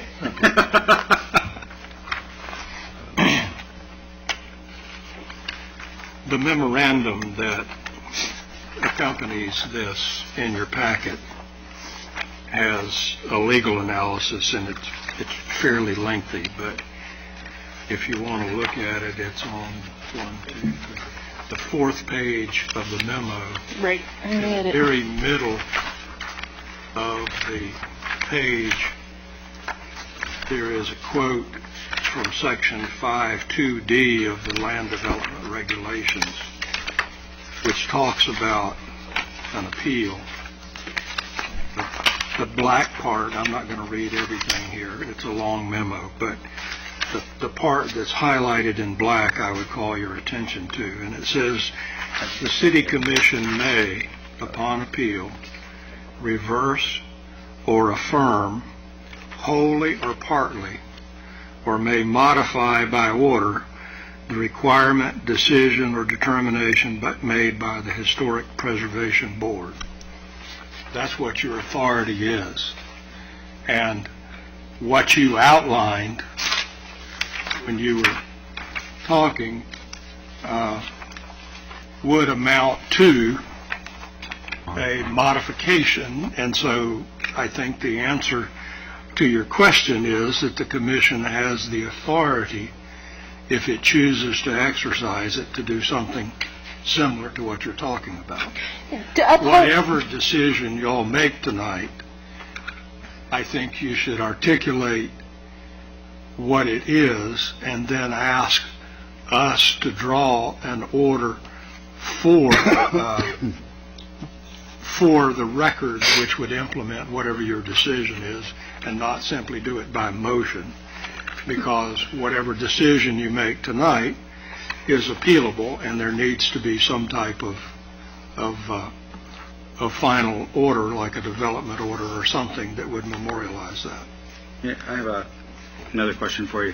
Yes, sir. Do we have to make this solely on the S code, or are we allowed to take in sort of the whole process and the issue of whether the whole process that's gone through here and what effect the actions of the city have had an effect on the actions of the applicant?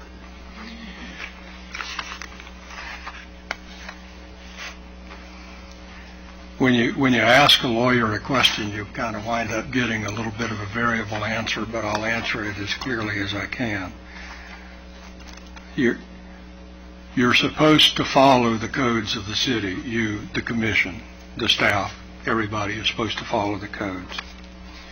You're sitting now as an appellate board, so you're in essence acting somewhat as judges, as a judge would do across the street if it went over there. Judges are also supposed to follow the code, but judges can exercise judicial discretion, or what judges call equitable rules. And if the commission decided collectively that the S codes had been violated, but considering the totality of the circumstances, that it would be unfair to literally require the strict enforcement of the S codes, I think you could wear your equity hat and make a decision that is either along the lines of what Commissioner Mahaney said, or something else, if the commission chooses to discuss it and three of you agree. My big concern, if I may, is that, you know, that we all have heard, both at the meeting and just in chatter around, you know, that there has been some miscommunication. We've heard Ms. Acosta talk about it and others. The unfortunate part is there's no real proof or evidence. There's absolutely no way to say for certain who said what when and sort all that out. It would be, I mean, you could sort out a pillowcase full of ferrets more easily. It would be that tough. So, that being said, I think that VS codes have been violated, and I'm not saying they were intentionally violated at all. I think maybe VS codes were violated, be it unintentionally or intentionally. My concern with enforcing our S codes is this: if we don't enforce the S codes this time, then we set a precedent for next time and the next time and the next time and the next time. All I'm doing is trying to say that personally I feel as if I want to uphold the S codes and the HPB's recommendations, but I don't want to punish Mrs. Acosta. And so that is the only reason I came up with that situation, that particular scenario is can we, you know, is it something that could stay as it is for a while until she moves into phase 3, because, you know, it sounds certainly like she's already been told by building officials that when she goes to work on phase 3, it's going to affect that west side of the building. And, you know, could this be something that could wait, a date certain, or when she commences phase, you know, 3rd floor restoration? That's all that's kind of where I'm coming from in a nutshell. If we can't do that, one of my biggest concerns is setting a precedent. And who has come over the years before Mrs. Acosta that may have had a similar, you know, miscommunication, and what was the remedy there? I just feel like, you know, we have to be consistent. To be fair, you know, to be fair. Well, I think in that instance, then due to the, I don't know what the word I'm looking for is, totality? That's a good word. You like that word? Yeah, that's a lawyer word. I mean, I never did go to law school, though. That because of just all the circumstances involved,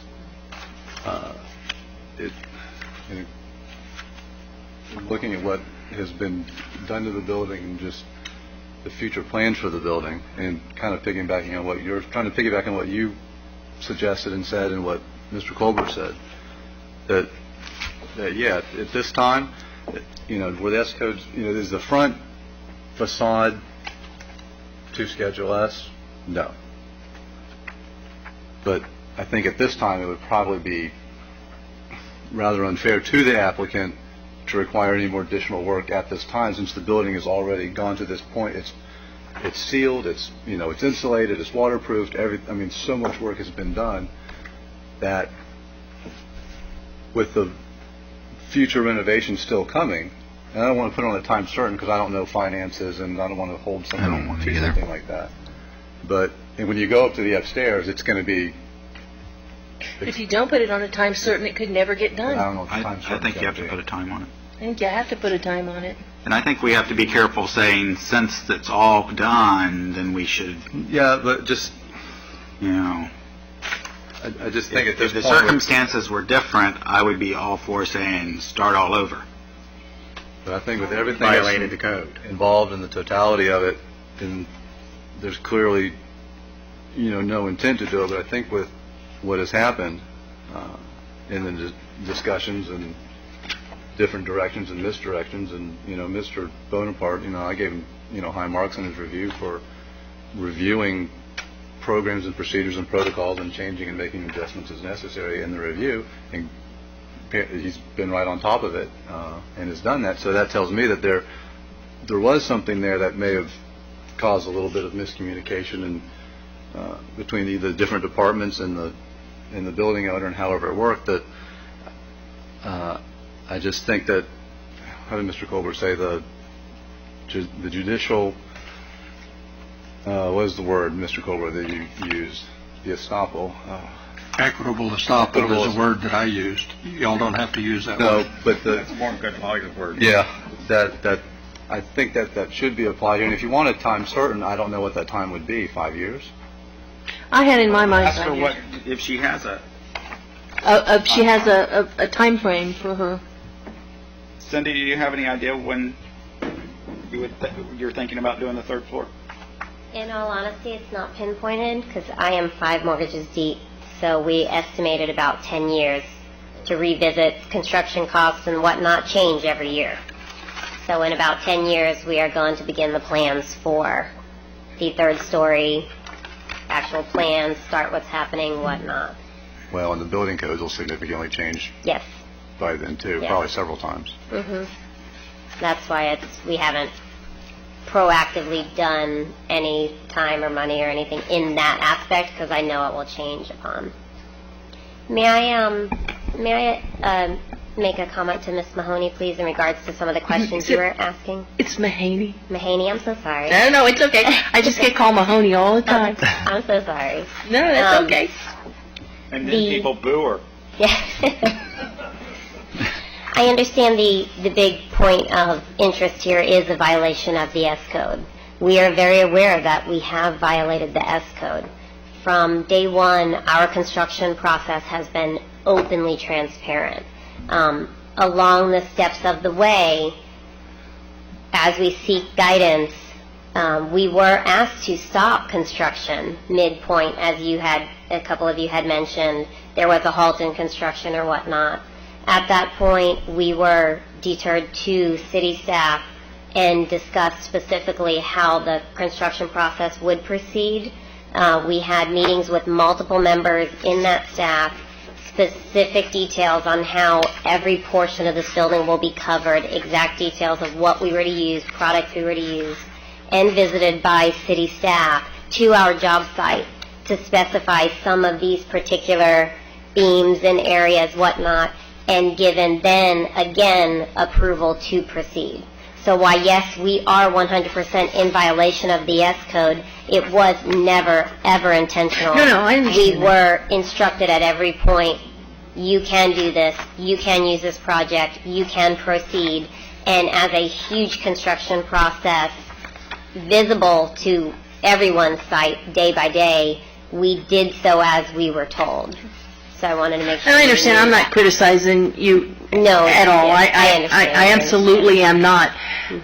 I have another question. Does anyone have any idea of potential costs associated with the re-renovation, redo, the repair, replace, whatever you want to call it, of those issues recommended by the HPB? Do you have any idea of costs associated with that? Contractor might be able to ballpark it. What would be the cost on the front facade there to open up to the storefront, back to the storefront windows, but then also providing it, some point behind them, the protection that is going to be needed, for the inside of the building. I know because there's an office on one side, and on the other side, if you open the storefront, open that window up, you're going to be looking at a firewall, correct? I need you to identify yourself for the record, please. Oh, sorry. So I'm the owner of Bel Air Wall Systems, Larry Bel Air, out of Longwood, Florida. We don't know what's behind there, so it's all unforeseen. There could be structural stuff in there that we don't. You don't know till you open it.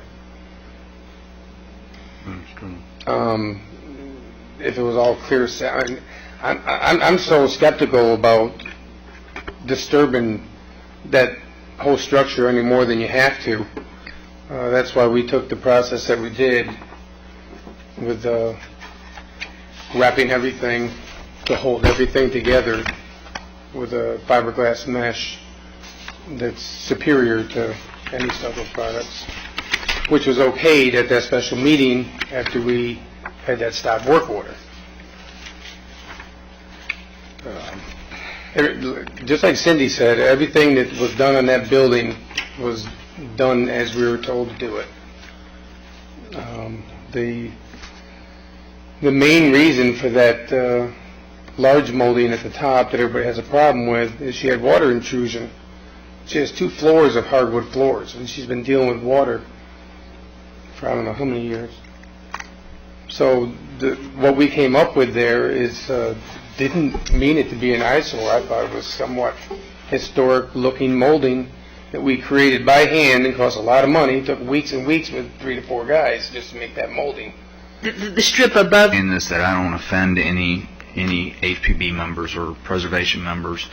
Alec, I greatly appreciate everything that you've done in the historic district and such, and I think putting it into, letting the attorney put it into an order to where if the next modification, where when you get with building and you have to modify the building as such through HPB, to bring that storefront somewhere back into compliance with the S codes, because it's going to be different at that point in time. Like you're saying, we don't know about what code is or what building's going to have you do for the 3rd floor, and where, when, where, and what. But when you do that, is the primary side, the west side, sits in front of the HPB board before we do anything, and their recommendations and their allowances for what happens at that point in time.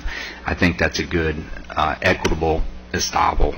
Well, and the whole thing will have to go before the HPB board. Exactly. But my concern is when I made this suggestion that I wasn't thinking 10 years. I mean, 10 years is a long, long time. I was thinking a much shorter period of time. But Do it like a lease, 5 years with 3 2-year renewals. Well, the concern I have here is when you see the top of that building, and then you realize what the bottom floor also must have looked like. She has plenty of pictures to look at, what they looked at.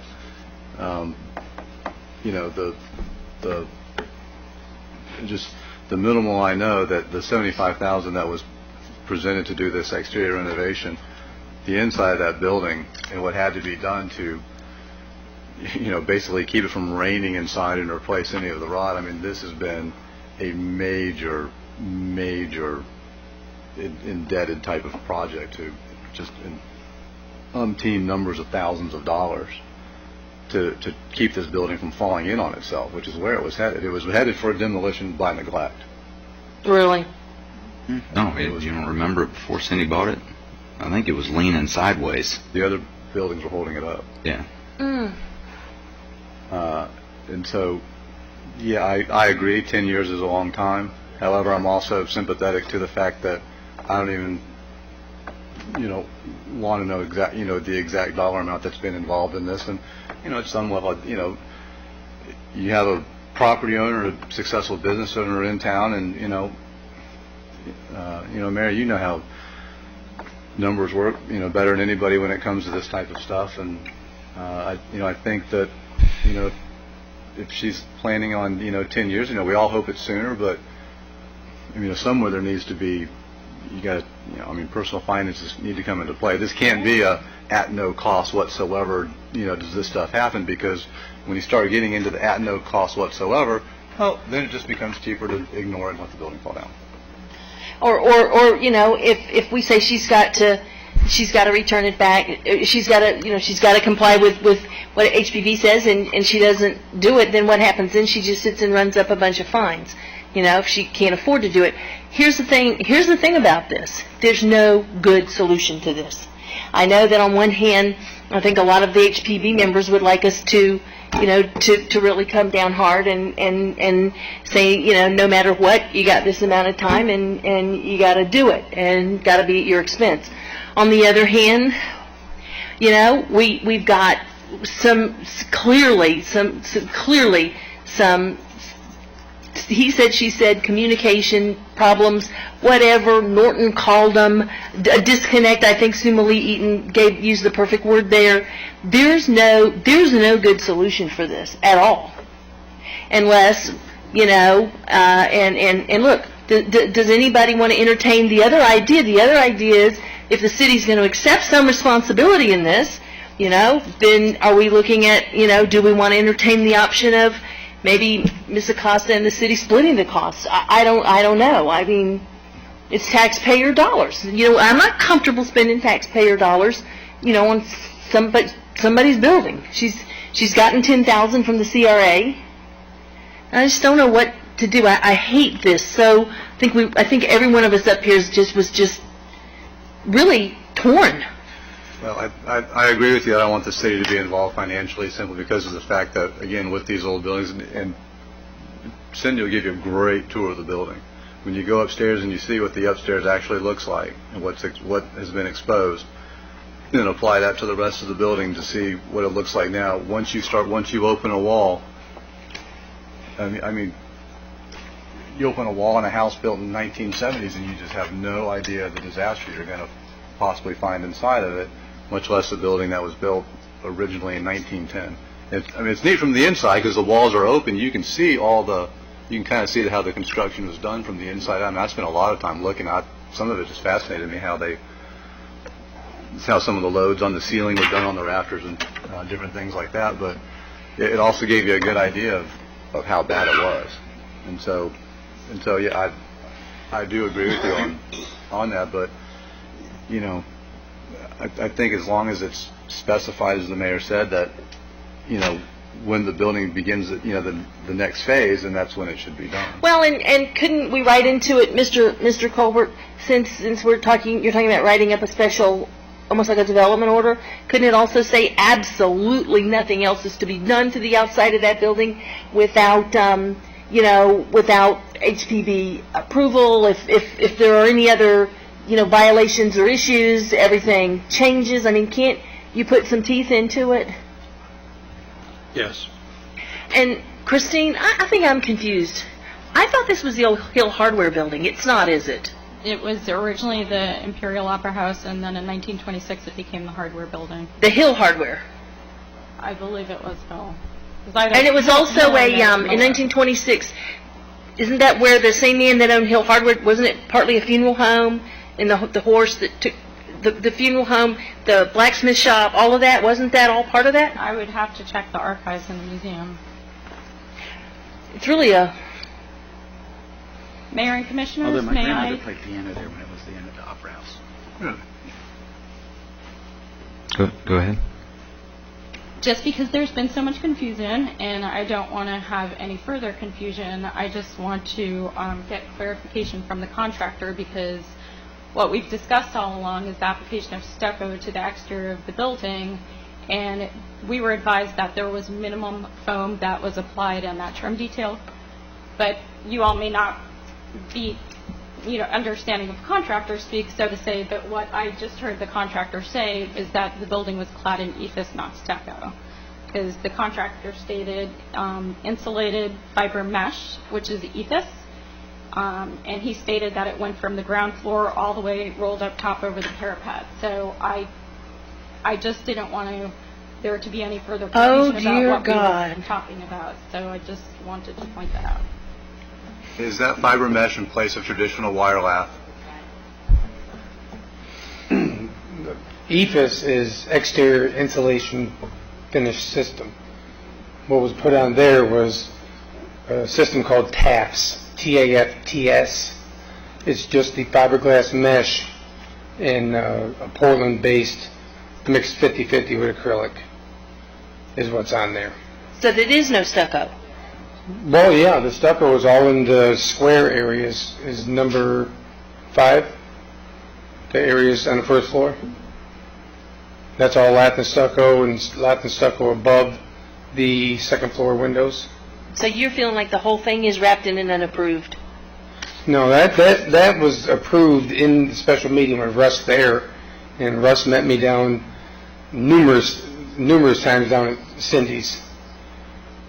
I mean, what was that meeting? I can't believe we had a meeting and no minutes or notes or anything signed.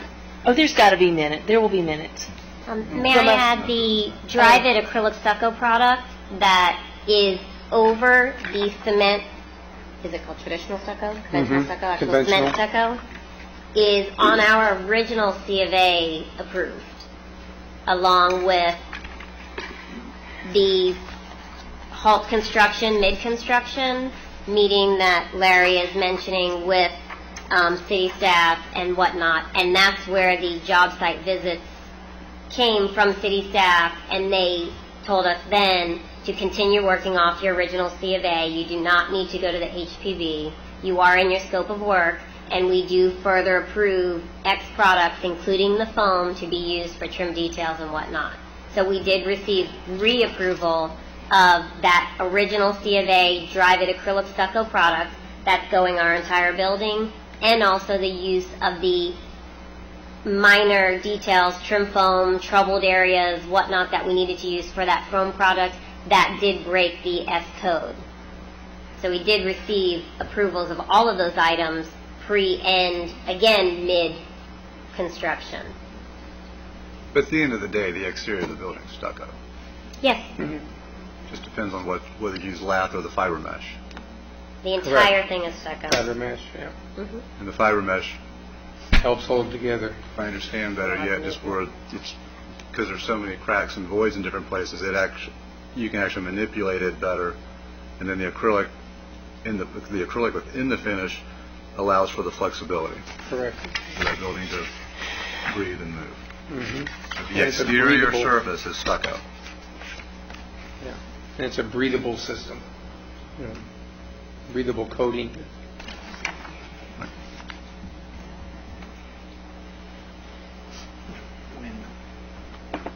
Yeah, but to answer Ms. Dalton's question, there is no foam on any of the surfaces on the substrate itself. I got numerous pictures, and I believe Cindy does too. There's no foam. Once she came to the site, all the foam was gone, except for after our meeting. Russ approved it. We had Russ approve doing that one molding and some troubled areas in the banding. There's less than 5% on that whole building. What's that? There's less than 5% foam on that whole building. That was just targeted areas. Yeah. Not yet. I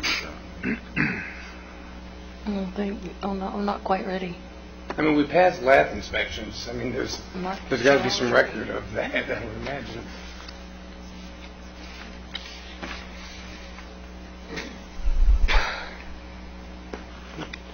Well, I realize that you've already closed the public hearing portion of the meeting. And I know you want a motion made so that we can at least discuss it and decide to move forward or not. I don't want to exceed my authority here. Mr.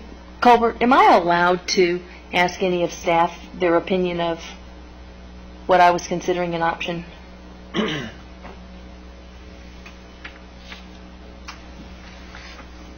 And are we allowed to hear anything at all from anyone on the HPB should they want to address it?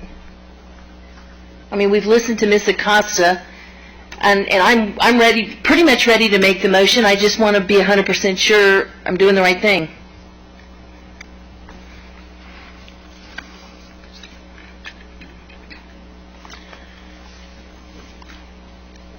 We have advised the HPB members that once they make a decision that they should not, as members of the HPB, on behalf of the HPB, lobby the commission to support or be against the decision or whatever. That once they've made a decision, that their job is done.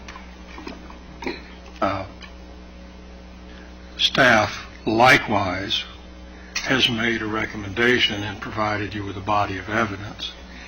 If there is something that you want to inquire of staff that clarifies what they have presented I think that's legally permissible. If what you're wanting is, and I don't mean to be offensive as I try to answer your question, I'm trying to answer it, but I can tell you what I want. if what you want is support for a legislative decision that you're going to make, that's the job of the commission and not the job of the staff. Right, and that's not what I want. What I really want to know, and I'll just tell you what the question would be. I just want to know if our historic preservation officer believes that allowing the building to stay as it is for a period of time would be of any detriment to the historic district as a whole, would be of any, if in fact leaving it as it is gonna potentially cause problems for other historic homeowners, deter people from coming into the district. Is it that such a significant building, such a significant site that that leaving it for a period of time is going to impact the historic district? Okay. I understand your question. Ultimately, that's a decision for the commission to make. If you want a staff member's opinion on that, I can't say that you can't ask it, but really that's a decision that y'all are Which is hard to at make this point. when you're not an expert historic preservation officer. So, okay, so... I think you made a great recommendation, and I wouldn't want you to overthink it. Well...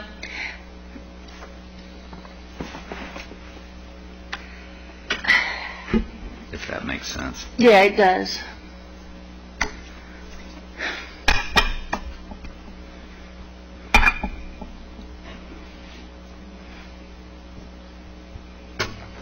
I agree with what you said. My concern is that I would tend to lean, obviously we don't know what the finances, what personal financial situations are. And, if she says 10 years, that's what I'm going to take her at as her word. And we're not going to be sitting here in 10 years. But hold on. But it's on. But at that point, if that comes up and, it's not where it is, then it's going to have to revert back. And the storefront windows will have to go in. I'm telling you, take a tour of this building. You'll see, you can clearly see, I would be hesitant to put a chipping hammer on this thing and start taking stuff apart right now. And I do a lot of demo for a living. Okay, well...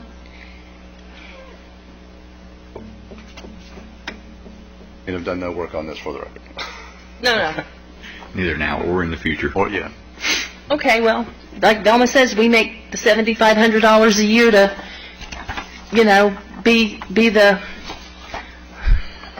whipping boys. So I guess it's the only thing that I see as a compromise, and yet a compromise that the city's not going to have to put any money into, because I know when I read Mr. Thin's letter, Mr. Tin, if I read his letter correctly, suggested that if it was going to be done, it needed to be done at city expense. I can't justify taxpayer dollars being put into this. I'm sorry the whole thing ever happened. So I'm going to move that we ask the city attorney to write to form a document similar to a development order, to be signed by Mrs. Acosta, which would allow the west facade of the building to remain as it is for a period of 5 years, or if prior to 5 years Mrs. Acosta is able to begin to remain as it is until there's further restoration being done on the building, which will affect the west side, or for a period of 5 years. And at that time, the west facade must be returned to the condition stipulated by the HPB, which, if I am saying this right, involves, Randy, you want to say it, removing the stucco and returning the storefront windows And the transom windows to their original condition. And that would be my motion. And then, is there anything y'all can think that needs to be added to that? But it's got to be done within 5 years, my motion. Okay, there's the motion. Is there a second? I'll second for discussion. Okay, there's the second for discussion. Discussion. I'm concerned with must, and so I would suggest that the attorney, as attorneys are so good at, phrase it in a way that allows the HPB to make a determination of exactly what that is, what it has to be returned to. And the use of word return to original, because I don't think it's possible to return it to original. Right. Historically appropriate might be a better. Christine has it up. Yeah, it was outlined in here. And I just, I don't know how specific he's taking your words, but I'll throw that out there. Absolutely. Okay. I wanted to say that But I thought we were leaning toward 10 years as opposed to 5 years, seeing that we do not know, what financial impact this will have upon the applicant. Well, and if that's the will of the commission, I was just going with my first motion. With my first thought on it was 5 years seemed like quite a long time. I heard Ms. Acosta say maybe 10 years. If that's the commission's will, I guess the motion could be amended or. What I would hate to do is to tie, because that's going to be a major renovation project, and again, once you open this back up, as the contractor said, you don't know what you're going to find, so what you think you're going to spend on something like this could easily double and triple in price in order to bring, to take care of either structural elements or, there's no telling what you're going to find back in there. And that's the only reason I had said that the 10, I was just leaning towards, she knows her finances better than obviously any of us do, and I know it's a long time, but I don't want to hamstring someone to say 5 years and then she's unable, you have a business owner bringing lots of people downtown and they'll say everything's wonderful, then she can't do it, so then what does she do? She closes up shop and walks out, and we have a building with a bunch of fines running that we'll never get back. But here's the problem. Why not just say 10 years, because that's what Ms. Costa said, 10 years or time of application to go back and to go in front of the HPB board and fall within the recommendation at that HPB board at that time, because it may be different. It may be different, the recommendation of the HPB board at that time. But here's the thing, I don't want to dilute the S codes by doing this or take away any of the powers of the HPB. The other thing, Mr. Colbert, that I need to include in my motion, and I'm not certain how to do this, is if the building has sold, I would want this to somehow be recorded so that it is stipulated that the new owner still has to abide by. So it would put a hamstring on selling the building. The new owner would have to agree to do it, Mr. Colbert. If the order is recorded and if it's drafted, the obligations would run with the land and not with only the current owner. But I'm more. Are we in the discussion phase? Yes. I'm more comfortable with this than I am sitting here and overturning an HPB ruling, because I think that then we set a precedent. And so this at least if we've got teeth in it, it's not it's for a period of time. So I think you need to modify your motion. Okay, before she does that, can I ask a question that's probably for Mr. Colbert? Does this mean we're continuing this item until this development order comes before us for approval? if that's what the commission chooses to do, it can come back to you. But if what you're wanting is an order drawn that reflects what you're saying tonight, whatever the final motion is, the mayor has the authority to sign that and then have it recorded. If you all want to see a draft of an order and say that's what we want or that's not what we want, then you can basically make your motion, direct us to prepare the order and bring it back for final review by the commission at the next meeting. It's either or if you want to do that. And this is only something I'm willing to do one time. I'm not willing the next time somebody, does work on a house, whether it's approved or not, or whether there's he said, she said or not. I just don't know what else to do. Well, changes have been made to where this will not happen again. That's We hope. straight out of the mouth of the man that runs this city. I would ask for you to modify to 10 years, or when it comes before the HPB board, to be subject to the then current determination by the HPB board for the west elevation. Or building permit? Or, yeah, whatever transpired, building permit or... I just feel like that's too long. What's too long? 10 years, it's a long time. This building's 109 years old. 105 years old. It is, but I agree with you that, yes, I want to... What's 10 years? Have it, have the S code, like you said, have the S code still preserved here, but also in the interest of what has been done and what still needs to be done to this building. Like I said, when you tour, you're going to see it is going to be an enormous proposition to take on. That it's not going to be an easy, none of it, the rest of it is going to be an easy fix.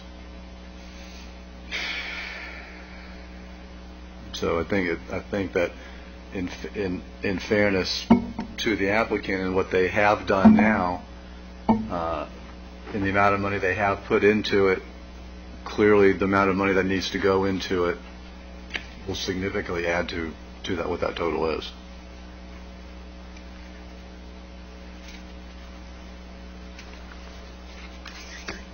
So I don't want to, like I said, I would hate to penalize someone from doing this. And a lot of these other buildings, we keep talking about, well, why doesn't someone come in and do these buildings and redo them so people can live? I think Miss Eden still lives upstairs in one downtown and just for a long time. And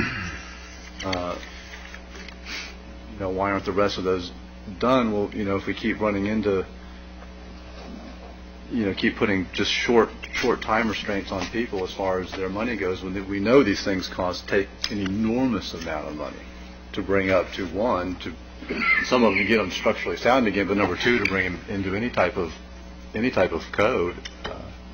Well, and Commissioner, I know Miss Acosta said she's 5 mortgages deep. I know that this renovation was $75,000. I don't know what she has in the building total, but there were renovations prior to this, many.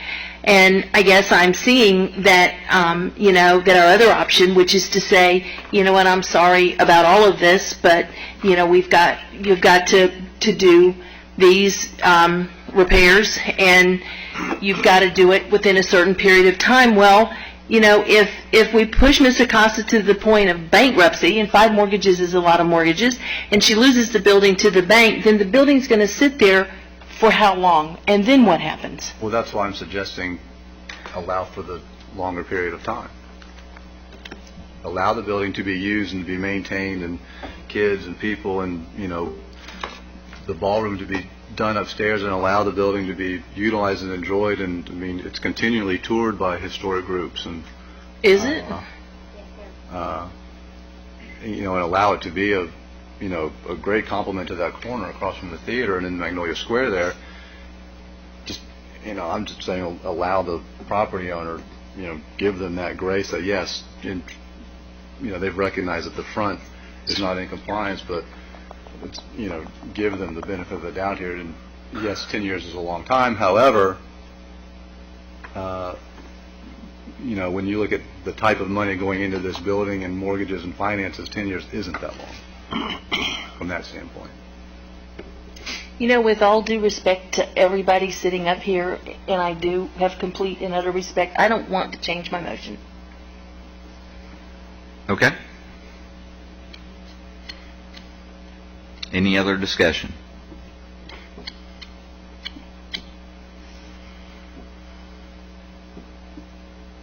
I'm gonna... Question. Yeah, go ahead. You said you don't want to change your motion, you don't want to modify it from 5 years to 10. I personally don't want to modify. I don't feel right. 10 years is just too long. I just felt like 5 years was. I really feel like 5 years was plenty long. But that's just me. I'm one commissioner trying to do the best I can do. Okay, any other comments before I call for the vote on 5 years? What's the other language? I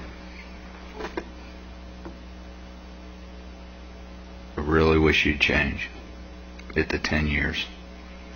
And then, or the application for the building permit, whichever comes first, and to fall under the then current or then HPB recommendation for the western edge. I heard Commissioner William Jones's argument. What do you think, Commissioner Woodruff? I agree with you that I would like for this to happen in 5 years, but I think the reality is it won't happen in 5 years. And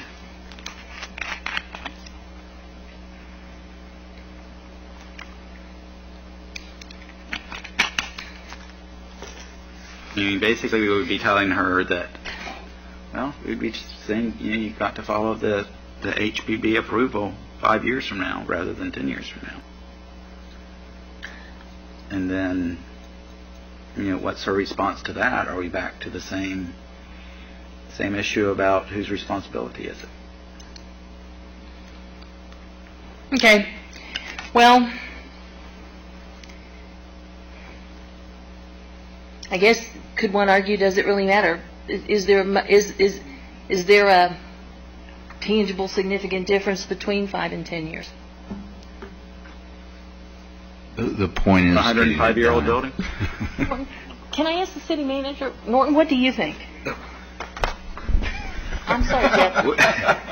Everybody else has weighed in. Everybody else has weighed in, and no matter what, we're gonna, we've got a lot of upset people, justifiably so. Not upset. No, I'm not talking about y'all. Commissioner, I'll start my comment with a reiteration of the city attorney's comment that this is a commission decision. However, as the city manager, I think that the commission is at a point of making a very reasonable compromise.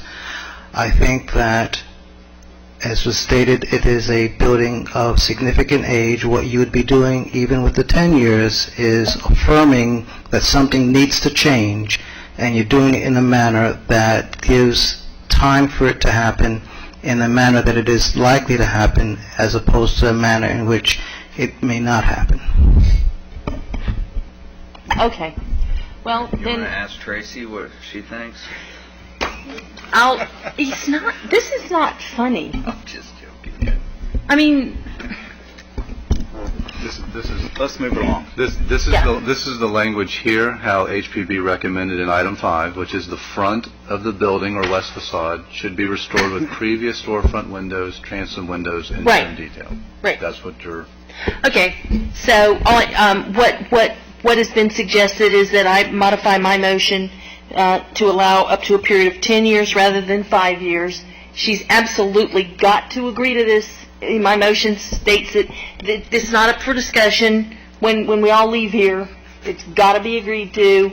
and it's got to be done within a period of 10 years. So I'll go ahead and amend the motion to 10 years, since that's what the other four of y'all think is appropriate. And Picture, it's actually cattleman windows. Gotcha. Yeah, you're right. Is there a cattleman window? How cool would that be if there was though? Because I just made that up. Is there a cattleman window? No. Jealousy windows? Okay. Okay, wait a minute. Are you including items 2, 3, 4, and 5, or just item 4? Just 4. 4, 5. Now, I'm talking about the whole thing. I'm talking about what HPB recommended, which is also... Items 2, 3, 4, and, 4 and 5 are sort of the same one. If you go in there and tear off half the trim. Right, well, yeah. Yeah, I'm not sure that's even feasible. Oh, No, right, okay, no. yeah.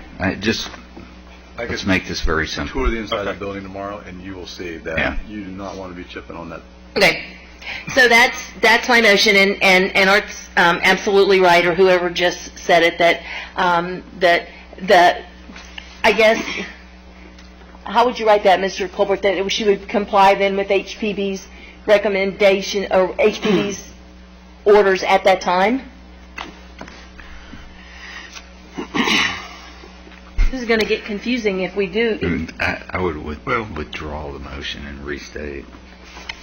And you could see that in the 1926 photo because you could see the hopper windows are open. If Chris would put that up. The 1926 photo.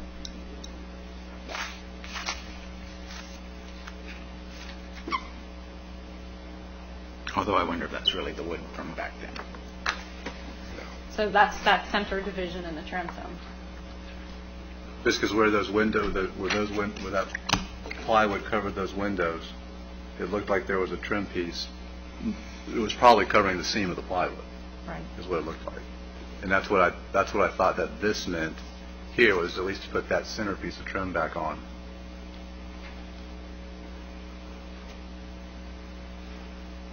So Are we not talking about the same thing? Or? we are.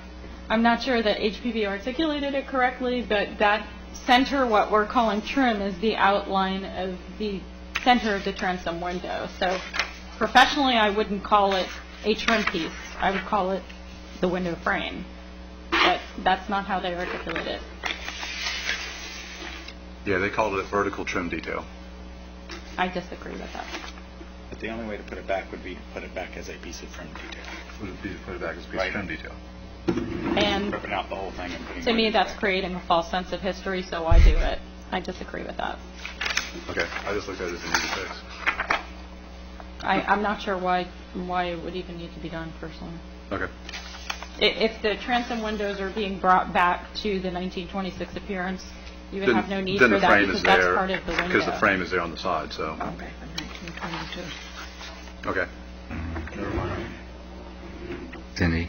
Can I ask a question in regards to specifying what you guys are actually discussing? It's moot. It's moot. Sorry. The trim piece? A trim piece? No, I'm going back Or to the the windows? windows. Those windows on the top were never windows when we acquired the building. There's not windows behind them. There's electrical, AC. There's all kinds of stuff there. That's wood and plywood. Yeah, Is that what you're asking to? No, we're not open talking. We're not talking about the south elevation at all, or the south side at all.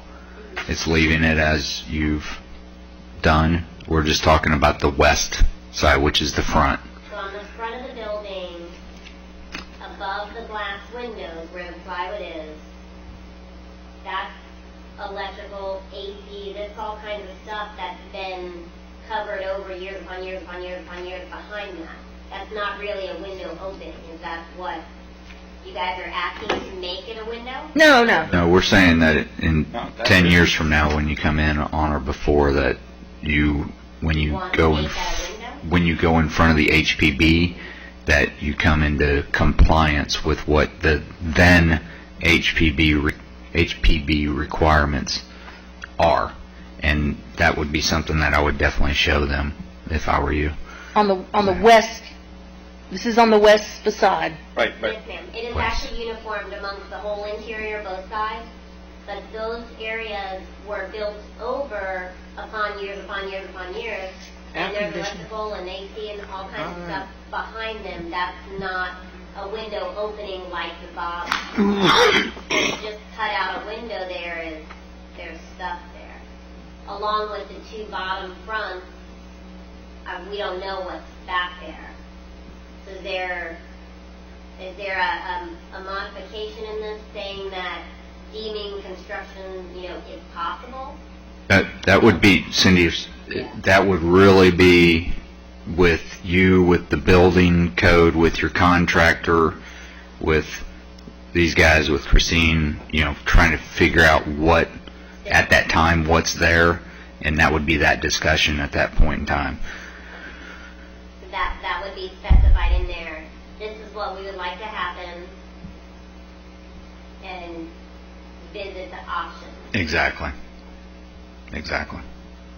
Well, that's not what we've been saying. Well, it's the to be determined from HPB though. So if she comes in at 5 years from now and says, I'm building out my 4th floor, and this is what my contractors are saying, and here's what building officials are saying, this is what HPB is saying, what everybody's saying, you go to HPB board, and they look at all that, and then they make the determination of how it needs to be, what needs to be done at that time. Codes could change. It could totally change versus us saying, you need to do item 4 as stated here. Okay, but I thought it was do it as stated or as approved by HPB. Mm-hmm. And HPB could say, oh no, you're doing the transom windows. That's at that point in time.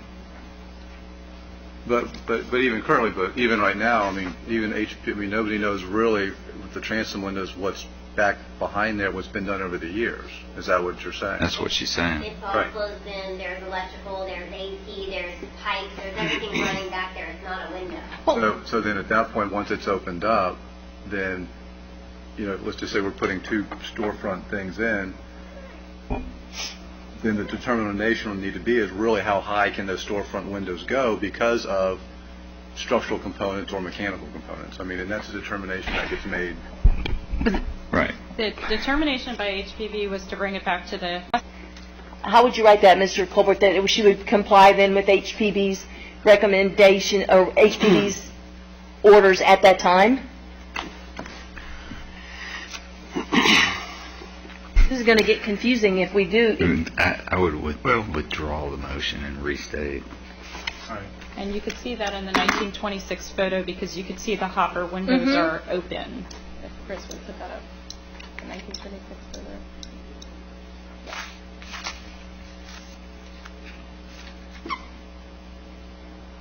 Although I wonder if that's really the wood from back then.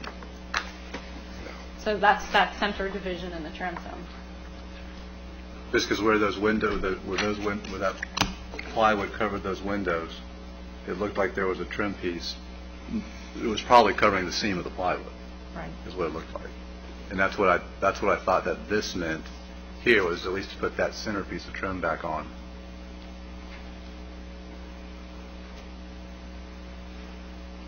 So are we not talking about the same thing? Or? We are. I'm not sure that HPB articulated it correctly, but that center, what we're calling trim, is the outline of the center of the transom window. So professionally, I wouldn't call it a trim piece. I would call it the window frame. But that's not how they articulate it. Yeah, they called it a vertical trim detail. I disagree with that. But the only way to put it back would be to put it back as a piece of trim detail. Would be to put it back as a piece of trim detail. And ripping out the whole thing and putting to me, that's creating a false sense of history, so I do it. I disagree with that. Okay, I just looked at it as an easy fix. I'm not sure why it would even need to be done personally. Okay. If the transom windows are being brought back to the 1926 appearance, you would have no need for that because that's part of the window. Because the frame is there on the side, so. Okay, 1922. Okay. Never mind. Cindy? Can I ask a question in regards to specifying what you guys are actually discussing? It's moot. It's moot. Sorry. The trim piece? A trim piece? No, I'm going back to the windows.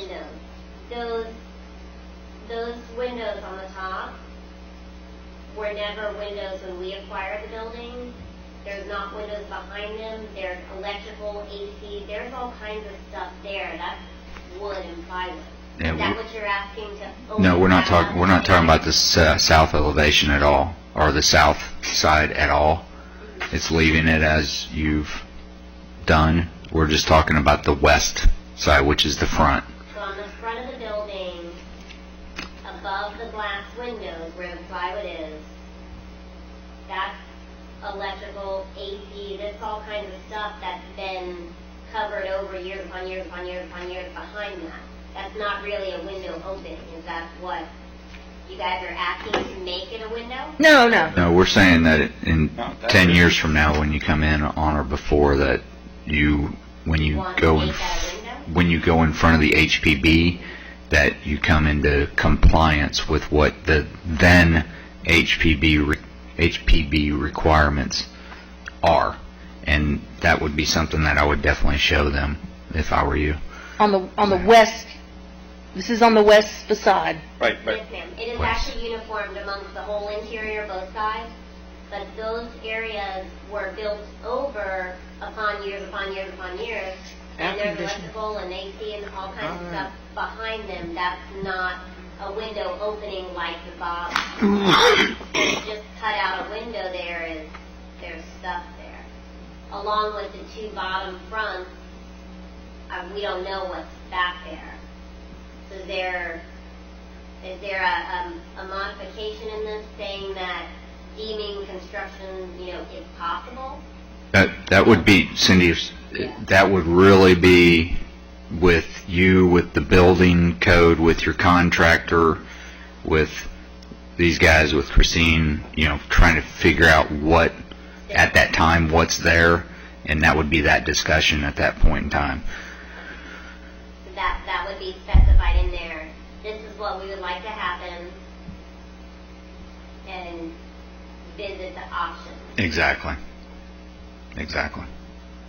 Well, that's not what we've been saying. Well, it's the to be determined from HPB though. So if she comes in at 5 years from now and says, I'm building out my 4th floor, and this is what my contractors are saying, and here's what building officials are saying, this is what HPB is saying, what everybody's saying, you go to HPB board, and they look at all that, and then they make the determination of how it needs to be, what needs to be done at that time. Codes could change. It could totally change versus us saying you need to do item 4 as stated here. Okay, but I thought it was do it as stated or as approved by HPB. Mm-hmm. And HPB could say, oh no, you're doing the transom windows. That's at that point in time. But even currently, even right now, even HPB, nobody knows really with the transom windows what's back behind there, what's been done over the years. Is that what you're saying? That's what she's saying. It's all closed in. There's electrical, there's AC, there's pipes, there's everything running back there. It's not a window. So then at that point, once it's opened up, then, let's just say we're putting 2 storefront things in, then the determination will need to be is really how high can those storefront windows go because of structural components or mechanical components. And that's a determination that gets made. Right. The determination by HPB was to bring it back to the west elevation to the 1926 appearance, which you have an image of for in front of you. If there's mechanical or requirements for firewall or anything like that, HPB has actually done projects like that where they've allowed either stained glass or frosted glass or colored glass to cover that, but actually bring the transom window back. And an example of that I have is 221 Sanford Avenue, Bob Duncan's building. When you look in that transom window area, it's all mechanical behind there, and that's why he's got frosted glass there, and HPB approved that. So what their intent was for it to come back to the 1926 appearance, they did not say that the transom window had to be operable, but they did say that the 1926 appearance is what they were. They at least want that glass appearance. Okay. So then when you get to that point, then that determination can get made to allow stained glass frosting, etc. And they've done that in the past. And you'll probably see it many times. See, this is part of my problem with the communication and the he said, she said, because at some point somebody sat here about an hour and a half ago and said In this case, the HPB would not allow the frosted glass. So it sounds like she already... No, I said HPB would allow the frosted. They would? I thought you said would not. Okay. I said HPB prohibits, or rather Schedule S Prohibits, okay. window film and reflective Right. coatings, etc., but they have allowed the frosted glass, is what I stated. But do I also assume, Christine, that when an impasse is reached between you and the HPB and a building owner because of electrical and mechanical and structural issues, I mean, at some point, do the city engineer, does the city building official, does someone step in and say, you know, this is what you want to do, Christine, is not physically possible, and an alternative be reached? I mean, or are you so demanding, you know, that no matter what, you know, you're going to require someone to do something that almost can't be done? I mean, where is the compromise? Where does the city engineer come in and say they really can't do that? Okay.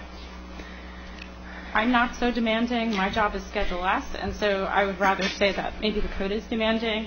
But as far as the compromise goes, I just pointed out a perfect example, which is Bob Duncan's building.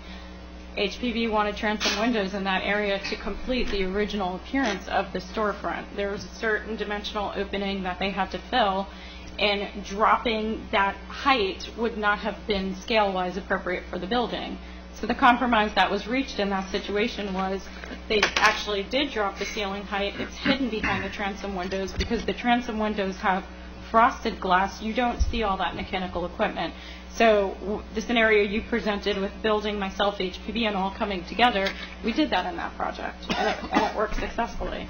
So they do entertain compromises all the time. It's something that you have to do on these historic buildings, and frosted glass is what they have reached in that, which is very similar to this. Okay. And if I didn't they mean to call you demanding. I guess I meant so rigorous with the enforcement of the codes. It would have been a better terminology than demanding. And if they can't reach an agreement, the appeal comes to us. Mm-hmm. Oh wait, That's true. That's what we're doing right now. Okay, I've got the rewording of the motion in a second. Any further discussion? All those in favor signify by saying aye. Aye. Opposed? Approved. You've got that? I think so. Okay. All right. Is it being prepared for the signature of the mayor and an execution by the mayor? Is it being prepared to come to the commission on a future agenda? Do y'all want to discuss this more, or are we where we need to be? Mayor, I think we hash it out. And Can you send us the draft just so I think the mayor we should can be able to screen if we want execute it along with the property owner, and we move forward. I agree. Good. That's fine. Okay. Gomer, you stole my What did I steal? my agenda.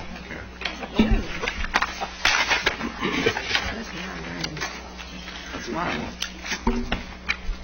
Okay, we do have a couple of add-on. Item F, Resolution 2581, the traffic signal technologies pilot project that Congressman Micah has asked us to sign. That'll be a pilot project funding through Congress for the synchronizing of traffic signals.